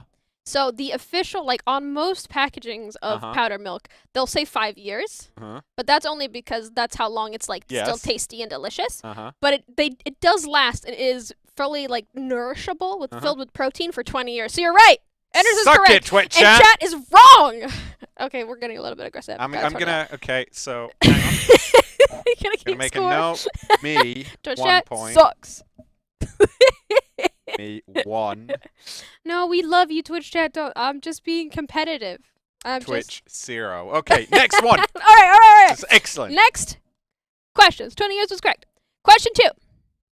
How long can you survive without food? This is you do have water. Yep. But no food, period. Yep. How long can you survive? 12 days, 3 days, 3 weeks, or 24 hours. I'm gonna go out on a limb Mhm. and say I'm pretty sure which the correct answer is, because I happen to watch a lot of like U.S. survival shows where people go Yeah. out into the wilderness Yeah. and don't eat stuff for a while. Mhm. I don't want to give stuff away to Twitch chat, but I think this is one of those where like water is like so much more important, right? I think it's like three days or something without water and you're kind of boned. You can survive without food for a lot longer, depending on your bodily reserves and stuff. Yeah. You're gonna So, feel like shit. 2 weeks, 3 weeks, or 24 hours are the options that. Mhm. Because you've excluded it. I mean, it could also be 3 days. Who knows? I'm basically gonna excluded go for 3 weeks. All right. Let's see what does Twitch chat have an option at the moment? Still voting? No answer. No answer. So George. They're not done. They voted also for 3 weeks. You are both correct. It is indeed I 3 weeks. I will give Twitch chat a point. Good. You're coming back with the vengeance here, Twitch chat. All right. Question 3. What is the Malthusian crisis? Is it? God, clickety clack. This is a long one. A sleeper agent takes out a vital part of government. A prediction that our population will outpace agricultural production. We won't make enough food to sustain population, basically. The apocalypse scenario named after George Malthusian, who predicted the decay of human values and morals. A freak accident of solar energy entering our atmosphere and melting us. Well, don't look at Twitch chat. No, sorry. Stop cheating. That's a fair point. So, I don't think it's 3, based on the idea that it's really hard to predict what the decay of human values and morals are. Have you not seen Foundation? No, okay, never mind. I mean, I've not yet seen Foundation. I'm waiting for the full season. Apocalypse, yeah. So, and I don't think it's 1. And I feel like a freak solar energy accident would have a much cooler name, so I'm gonna go with 2. That's all of these points. All these points are very, very valid. Chat voted for a prediction that our population will outpace. That is correct. Good. I tried to do a little debate because the Malturian candidate, like the sleeper agent, I mean, it almost it almost got him. I'm gonna give us both points. You both get points. Well done. It is number 2. All right. Let's move it on. Question numero 4. What is the safest building to seek shelter? A prison, a high-rise, at least 5 floors up, a houseboat, or your basement, or your mom's, or wherever you live. Okay. I think a houseboat is true if it's a zombie apocalypse. Yeah, valid. But if it's I mean, this is just like apocalypse generally, so that is included It's a shit in this. place if it's the perfect storm. True. High rise seems generally dangerous because you can fall out of it. So is it a prison or a basement? And I feel like a prison is generally you try to keep people out rather than stop horrible things from coming in. So I'm gonna go with your basement based on the fact that that's where you'll most likely find like fallout shelters and stuff. Yeah. What does Twitch chat think? They too think your basement. So this might be controversial. My reasoning for the right answer here. Okay. Because obviously it could be your basement if you have like lead lined, fully stonked, right? But my reasoning for why it is a prison, which is the right answer that I'm gonna go for, is because yes, it is like a pretty dangerous place in the beginning, but it's also such a good place to like seek shelter from other people in after the apocalypse, right? Okay, so that is my reasoning. Twitch chat, I'm gonna give you and me a point. Yes. because Mud is clearly wrong. That is Stop it. Yeah, so Oh, I'm at 4, you guys are I at wrote 3. these. No. But yeah, so also most prisons have a large stock of like pretty like not super perishable food. Because if they have a lot of prisoners, they have a lot of food that might last for a long time, so you can find that. Okay, so And then most, if not all, have like their own little water supply system. But also, a prison is already full of prisoners. Yeah. That might have died or escaped or very No, killable. they wouldn't, because it's clearly the safest place to hang out. Yeah, but they've been there. They don't want to. In any case, question 5. Question 5. What basic analog everyday item can be used as a compass? That obviously it's not a compass. Okay. Compass isn't one of the options. A wristwatch, a fork. I don't know why I capitalized the F. Yep. A shoehorn or a coffee filter. Again, why did I Well, I randomly mean, capitalize these? So what you'd need to make a compass would be a water source, something like a leaf, and then some type of magnetized stick, like a needle or something, and you can make a compass, because But that's not one of the options. that would then point to true north. One of the things you can do with a coffee filter is filter your chili oil, if you want to do that. I feel like you're just stalling from choosing a real option. It's because I know what the answer is, and if you pick something else, once again, I'm going to give me a point. That's not how this quiz works. Okay, well, it's 1. You can use a wristwatch. Do you know how? Yes. So on the at least this is how it works on the northern hemisphere. You look between the shit. How does it work? It's between the noon. It's between the hour hand and what's 12, and then you have to angle that to against the sun somehow, and it'll give you it'll essentially is north. Yeah. That's basically right. You use those 3 things. I have no idea how. Don't ask me. Depending on where you live, northern and southern hemisphere, you point the what does it say? Point the minute hand towards the sun, and halfway between number 12 and the hour hand is where south is. Yeah. I was gonna go look at my watch, but I have a digital watch. It doesn't even so it doesn't work. Chat voted. Chat voted 2.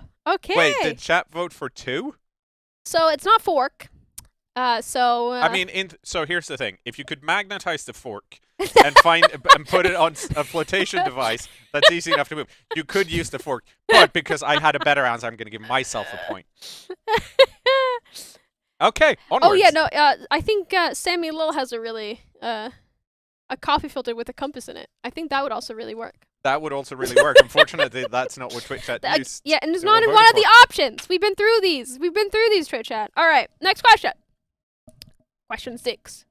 How long will GPS still work after the satellites in the sky above us lose connection with to Earth? How long can we still use if you have electricity on your phone? How long could you GPS? You still have like downloaded offline maps, right? Yeah, sure. Yeah. No, not anymore. Shit. Add that to your prepper list, I guess. I've committed to roaming. The options are 6 months, 13 hours, a year, or what is it? 5 weeks. Huh. Interesting, right? Yeah, like This is just how long the GPS will work. Yeah. The function of GPS. Sure. Yeah. So like if you had a massive battery pack for your phone, you'd be able to GPS around. Or if you had like a GPS device, like that only does GPS. Yeah, like those last forever. Well, so specifically a GPS, right? Not a phone, because a phone currently uses both GPS and other triangular services to. How long will GPS still work? I don't think it'll work that long, so I'm gonna go for 2. But if it's longer than that, I'll be very impressed. And considering the other suggestions you have, I feel like it's probably something like 5 weeks, or it's a full year. So you vote 13 hours? Yeah, I'm going for number 2. All right. I will. This one I'll actually wait for Twitch chat because we'll see. Chat also voted for 13 hours as well. I'm glad to tell you. It's about 6 months. Wow. Because I looked this up because the thing that they'll slowly like go off kilter a little bit, so it'll be inaccurate. Yeah. It'll still work until they deorbit and like fall, either like lose battery. Their solar panels will fall off and blah blah, and the satellite itself will break.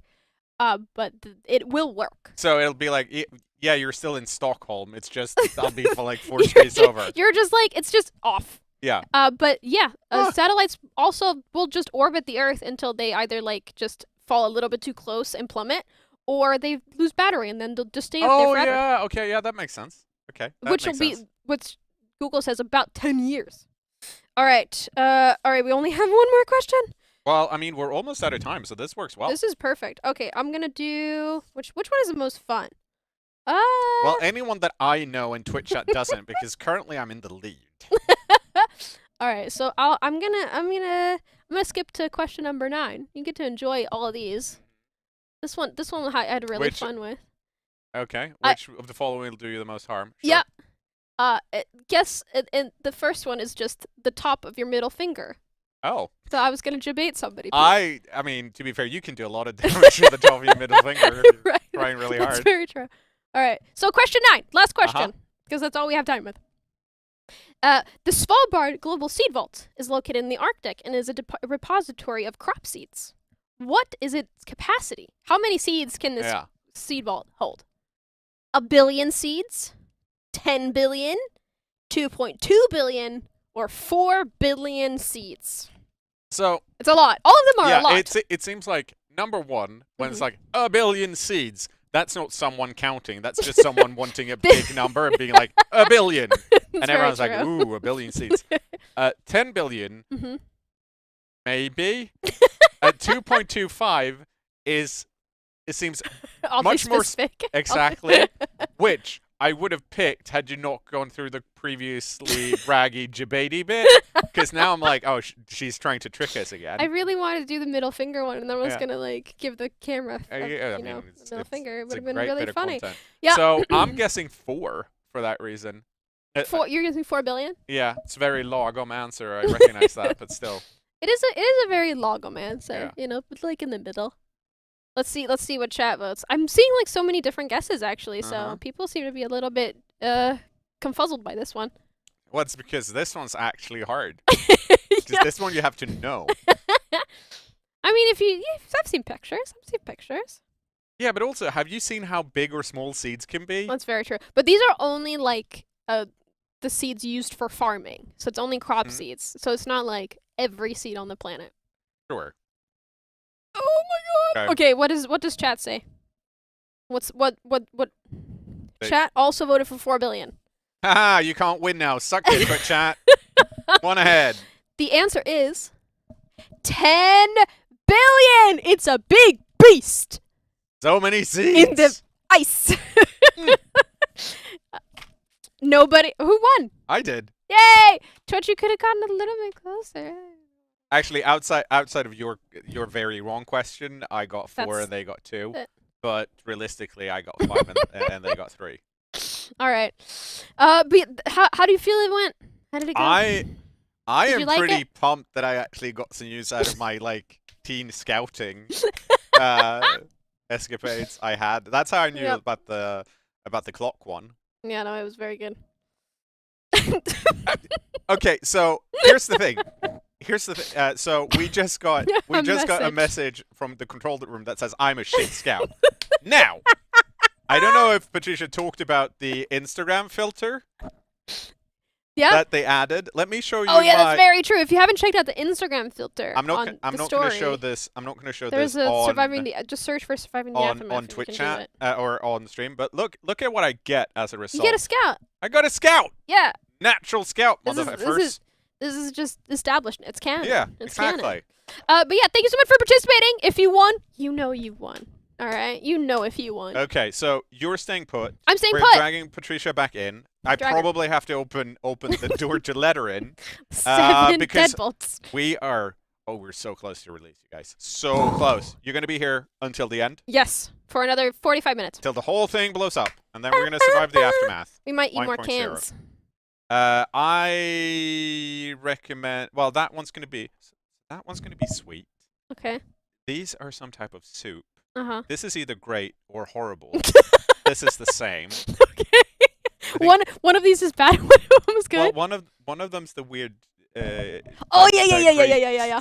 I have no idea what that is. Okay, good. Cool. Okay. Good. I'm so excited. Okay, thanks for having me. We'll be Bye. back in a second. Bye.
Welcome back!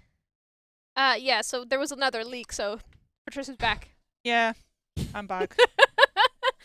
Every time, it's like we open the door, we just do, it's like a revolving door, you know? Yeah. Anna sleeves, you joins. It's great. Oh, it's okay, it's okay. Busy afternoon, but yeah, as you can see, I even brought a piece of technology. Yep. Just to make sure when the apocalypse is live. Exactly. Exactly. How does it feel to be this close to release? How long have you been working on this game? You've been working on it for quite a bit now. I mean, yeah, almost a year. Yeah. I joined in December. No, it's going to be actually almost exactly a year. Yeah. That's crazy. I was like, oh, Davida used to be a com dev for most of the time, but I've been working on it for a while. Does it feel like a relief? Is it like relaxing? What's the I'm emotions? confident. Oh yeah, that's a good emotion. I'm confident that we have a good game on our hands, and I'm super excited to actually have more people play it because we're releasing on extra platforms. Finally, we can release on PlayStation and Switch. Like, curse you for not having any like early access stuff. You're welcome, console. Yeah, no, we're getting there. We're getting you the game now, so we can you can stop with all the ones that get released on PlayStation questions. We have a lot of those. But around 12 minutes till 6 p.m. Yeah. Again, I will be monitoring the situation, so I'll know exactly when we're live on all platforms. If you haven't either like wishlisted it yet or already bought it and you're just waiting for the update, I think on some platforms we need to wait for actual the store pages to go up. So it's not possible to pre-order on all platforms. Just keep it in your search field and then refresh it. Refresh the page fanatically. Yes, will be worth it. Will be worth it. But yeah, it's honestly it's quite surreal. I would say. Like again, the game has been in early access for a while. Has some advantages, disadvantages. I would say mostly advantages. Especially that again, the whole talk I had with Joanna, I'm pretty sure the same thing was said by Matti and Lasse. But we got the game and we got like some features that people really wanted in, and this is something like it's not only developed by Iceflake, it's developed with the help of the fans, the players. Yes. So that's cool, I think. The interconnectivity of both the devs and the players having an opinion. Yeah, without early access you cannot really get that. And, very true. And Surviving the Aftermath is the only early access game that Paradox ever had. Oh. So that's very cool. So we'll see. Yeah. It's the only early access project. And now we're going to have 0 after 6 p.m. again. Well, I mean, until the next one. I mean, you'll never lose the "we were the first." Exactly. I can brag Keep about that. Keep that in there. Yeah. Yeah, in the bag. Yeah, I can brag about that. But I will be saying that a lot, but I'm super impressed with the bunker. Oh yeah. Like super impressed. What's your favorite part? The duck. Especially I reached for it before you even said a word. Exactly. Also, I saw like a pretty creepy picture that Sana posted, which was the duck without the mask. So. Is it glued? It's glued. I can't take it. That was quite creepy. Yeah. I mean. Is it just a hole on the face? Yes. Oh, wait, yes. Put this away now. I don't want to think about it. Also, I saw Jimmy playing with that. Yes, I found it. It's a rubber knife. Stab I like me. this. Stab me with it. Stab me. That's very painful. I am dying. I know, right? I just. This is what we do before 10 minutes of release. Yeah. 10 minutes before you can play it. I mean, again, like we need to use the bunker while still up. Yeah. While still up. It's like. Yeah. Ooh, let's look at the thing that we prepared earlier. This is the fake. Yeah. It's not even fake rust. It's real rust. Mm. Does it look like rust? Do you think? Yes, 100%. I'm scared. I mean, for people who just joined in, there was a segment with Sana, our amazing cosplayer friend. Yes. And she taught us a few things of how to weather the materials. Yeah, and we made fake rust. It was super cool. So I'm just gonna put that here. The other people were like, "Why do you want to show that?" But it's so cool. If you just watch the stream, if you like skim through the stream, you can just watch it get more and more orange. It's interesting. It's cool. It's cool. And then we have a few cans left. Which is also, I wasn't, okay, it's like till, September next year. Still that's true. We can look at the dates and see what it could be. Sugar should last longer, right? No? Is that not how sugar works? Maybe. 2023. Good God. What are these? Okay, so Anders did give me a few hints. Mm-hmm. This one is sweet, which could mean that it's either like a fruit or it's like sweet corn and he's pulling a prank. Okay.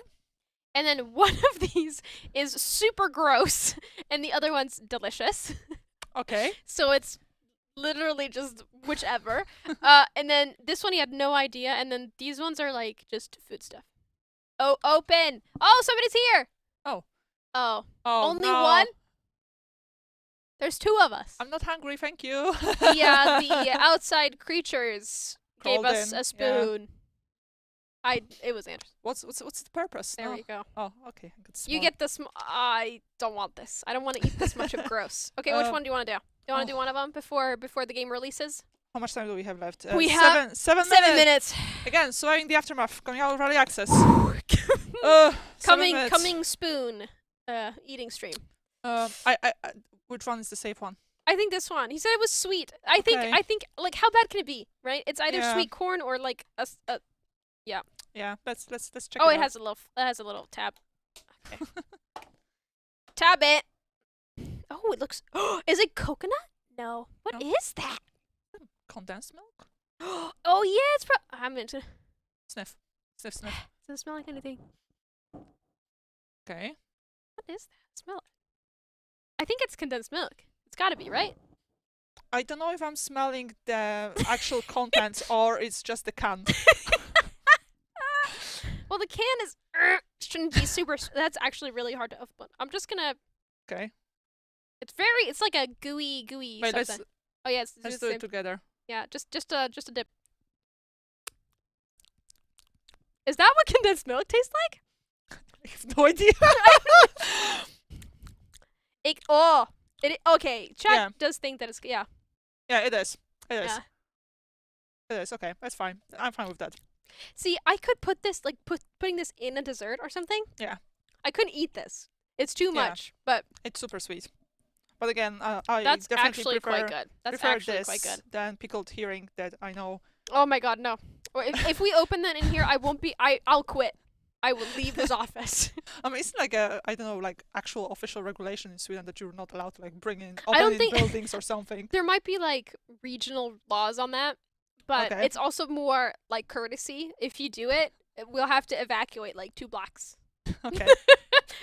I wish I was joking, but it'll be so bad. This whole office will have to be fumigated. Okay. Okay, which one? Okay, I see some stuff happening in the chat. I'm still waiting because it's going to be a rollout on all the platforms. So until Patricia says something, you know. Yeah, I'm. She's the official live sayer. She'll say if it's live. I mean, you might start noticing the update being available.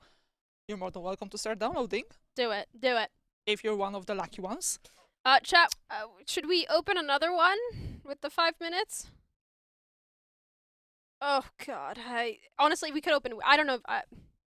Okay, what's going to happen after they opened? Like somebody is going to eat that, or it's like the sacrifice? I promise that I will taste it, no matter what it is.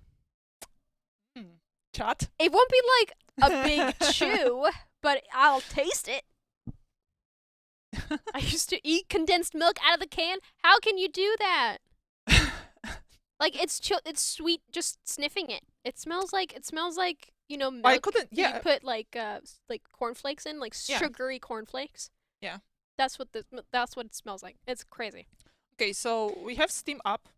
All right, Steam is up. Epic should be live as well. Oh my goodness! What a moment. There we go. Epic Yes, is downloading. chat is super helpful. We'll skip the can. Oh my god. Yeah, I mean, it usually goes quicker with PC platforms. That's very true. But I can promise you it will be worth it to wait, all the console players.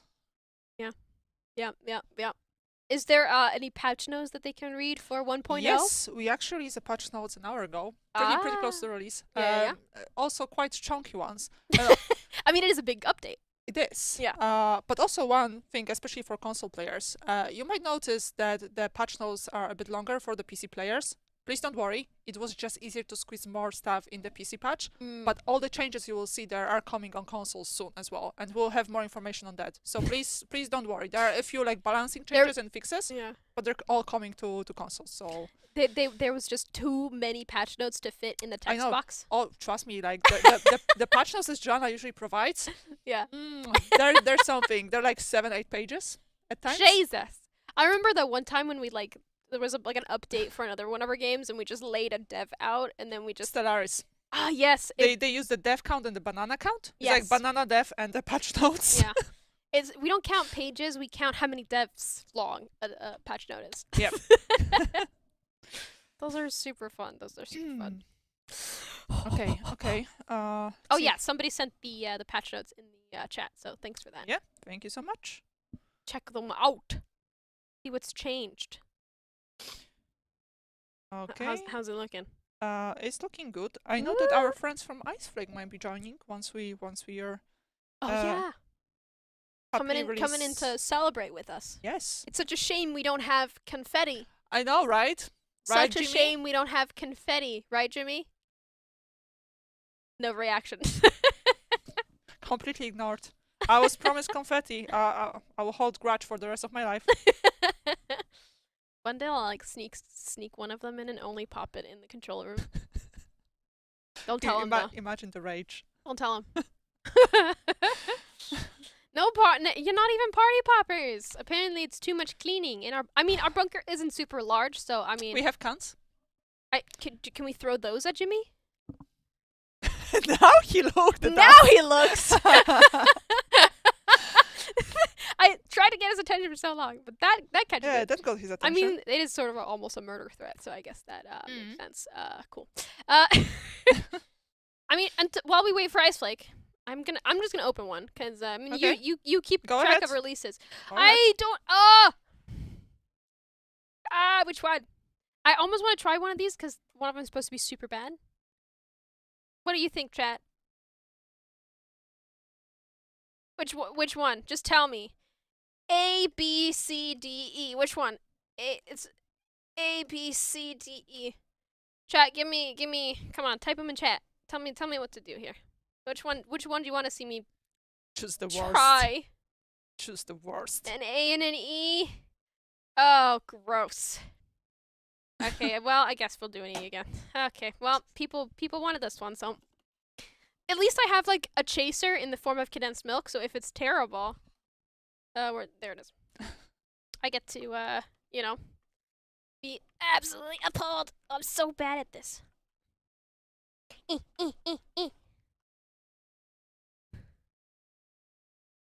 Ooh, it doesn't smell bad. Oh, I don't think it's the bad one. Jackpot?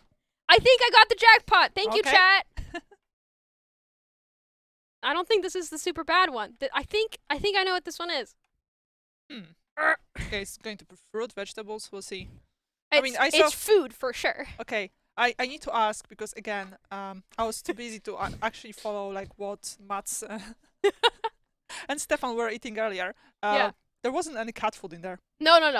It's human food. It's still like human edible food. I mean, it's just some of the there is a stuff looked gross like one. something I'm feeding my cat with, so I needed to make sure. Yeah. I mean, they're very cat looking, but no. Chat, thank you so much. We got ravioli. Oh wow.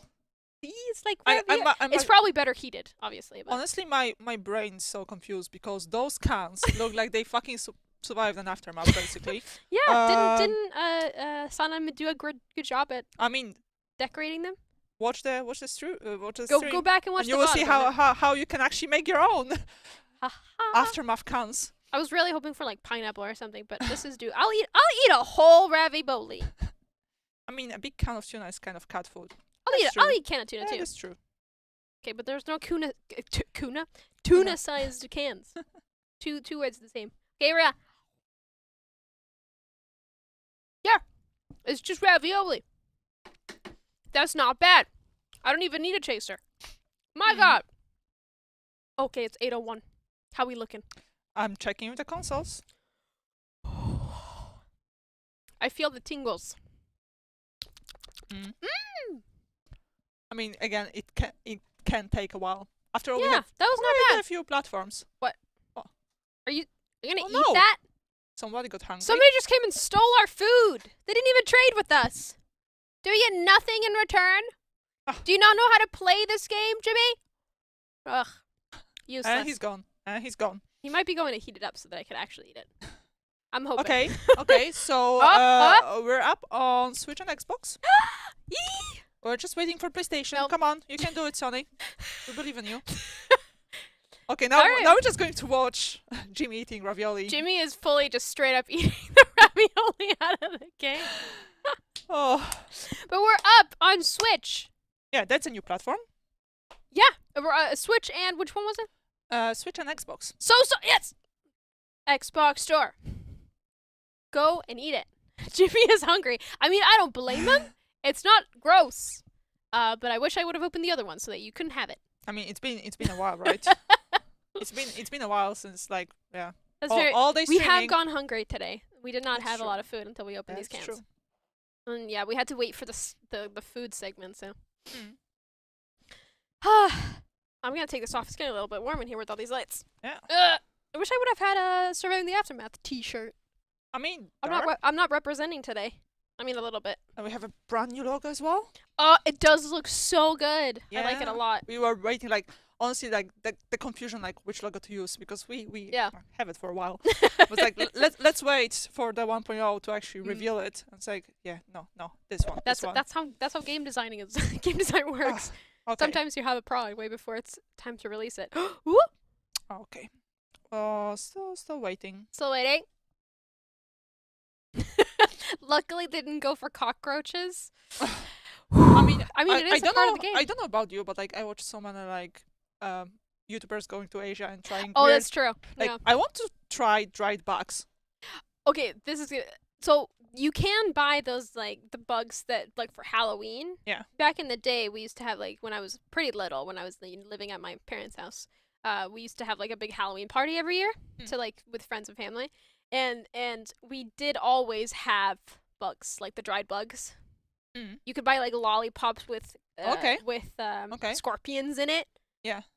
I know, it's pretty crazy. And then bugs that are flavored like cheese flavored little tiny bugs. I mean that actually sounds nice. Yeah. Crickets are a big part of it. But we couldn't find any anymore. I agree. Long sleeve t-shirts, best t-shirts. Chat. Just because you didn't win, all right? Just because you didn't win. Also, thank you for making me pick this thing up. Twitch drops. If you haven't gotten your Twitch drop yet, you still have you would have had to. You need to be here for 30 minutes. But yeah, if you have been here for 30 minutes, remember to claim your Twitch drop. Link your Paradox account with Twitch to be able to claim it, and then you can get a fancy new banner, and it's gonna be super pretty, and to make your Steam library page a little bit more unique. Let's see. How's it looking? Second. I mean, I'm just like refresh. The messages are just popping off. Yeah. Yep. This We is need to super double cool. check everything. Check everything. How close are we to release? We should. It should I mean, be really again, close. You can already get the update on Steam, Epic, Switch, and Xbox. Yes, we're just waiting for We're waiting Sony for and to PlayStation. confirm. And also, I'm really sad to say, but we announced it before. There will be a slight price increase. So because we're out of early access. That's how it works. So I hope lots of you actually managed to get the Founders Edition, which was available in early access. Also, the cool items that are super exclusive right now. Unless you get the Day 1 edition, which is a physical one. Ooh. I mean, it's super complicated when I just speak about that, but we have a very good article explaining everything with a nice graph. So pardon my very bad explanation. I really prefer to do it in writing, and I think the article is way better at explaining this than me right now. Ooh, chat has to encourage Sony to publish it. We should open another can. I mean, which yeah. one do you want to try? Because Jimmy stole my spoon. I mean, I know my luck. Okay, should we have chat decide? Yeah, chat. All right, how I'm gonna about? remove that little. Yeah. Okay, so we got A, B, C, and D. A, B, C, and D. Chat. Which one? Which one should we open to encourage Sony to release it? Ooh, okay, we got B's. Oh, you're not gonna give me a spoon just. Oh. I guess I'm trying it too. Enjoy, Jimmy. D. I think D is in the lead. What do you think? Oh, this is hard. This is hard to judge. Usually I'm so used to like chat being like, oh, one person said this, I'm gonna say the same thing. But this is a little bit. I think D is winning. Yeah. Okay. I don't know my alphabets. All right, okay, it's D then. Yeah. Babe, what do you think about this one? Okay. It's a little bit. Sounds a little bit chunky, maybe. Yeah. Very liquidy, but. Yeah, I mean, it could be fruit. It could be fruit. It's true. That'll be nice. That'll be nice. A little refreshing. All right, I'm opening it.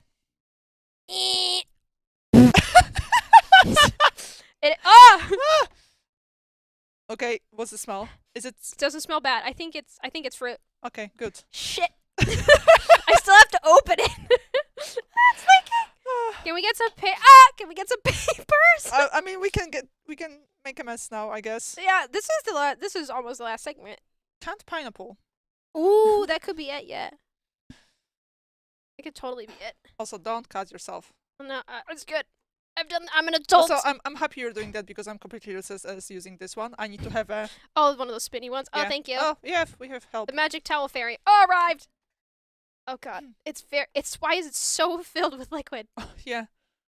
Oh, I think it's pears. Pears, yeah. Yes. God, Chet, you're so good at choosing cans. I think it's pears. Do you want to like get a pear, dip it in the condensed milk, and then eat it? What do you think about that? How bad can it be, right? I don't think my stomach will take it well. This is probably the wrong instrument for this. Oh, okay. Let's. I'm gonna eat a pear. I'm so into this now. Chat, you're so good at choosing. You're really bad at quizzes, but you're really great at choosing cans. Streams when. Oh God, I'm gonna angle my mic down so I can't. No, he's back. Why? No. Patricia hasn't had one. No, I'm okay. I was gonna drink the juice too. God dang it, Jimmy. I mean, oh yes, the juice is the best. Okay, that was really good. Pears are the most inoffensive fruit you That could was possibly really put good. in a can. True. I like pears. That's true. Sorry, maybe you couldn't hear me. It might have even been that pears are my favorite canned fruit. What's your favorite canned fruit? I like peaches. Yeah. Yeah, there's peaches in the kitchen. I know they were there. But also, I really like cherries. I don't think if you put them in a can, they're mostly in the jars. I love cherries though. So, chat, thank you so much for choosing. Really great. You did good, chat. Really, really great cans.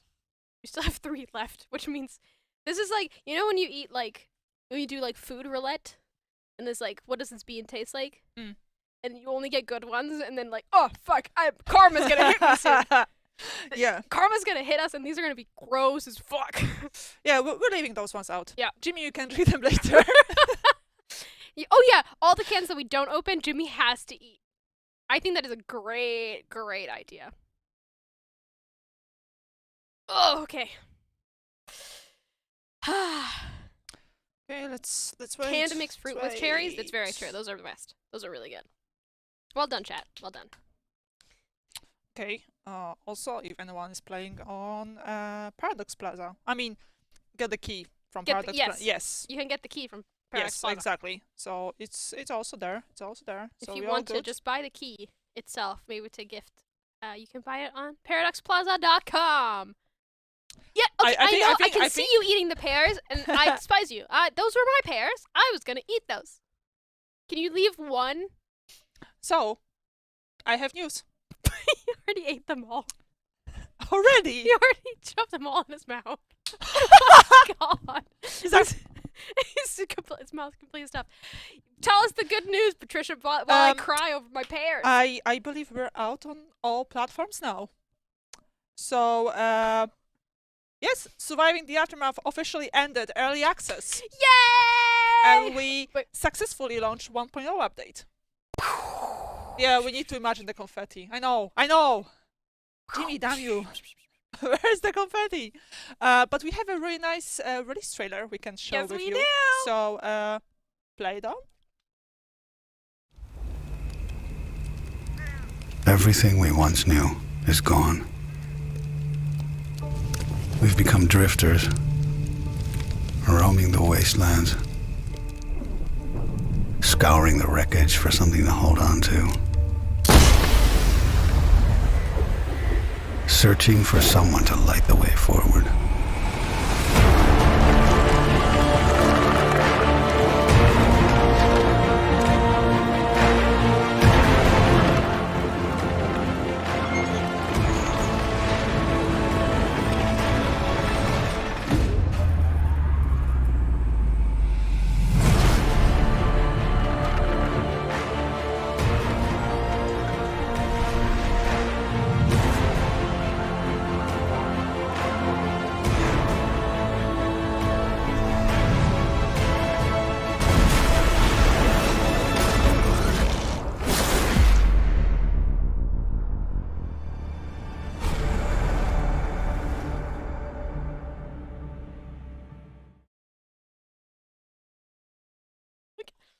Welcome back!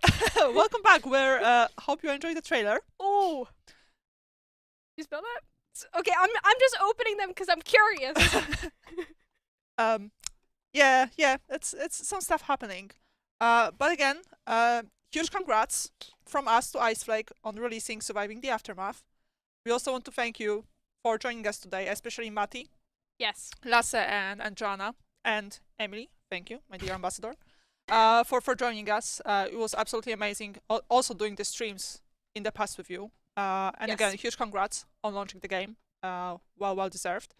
Yes, we want to do a toast with the cans, but I think we got all the bad ones left. There's none of these are good.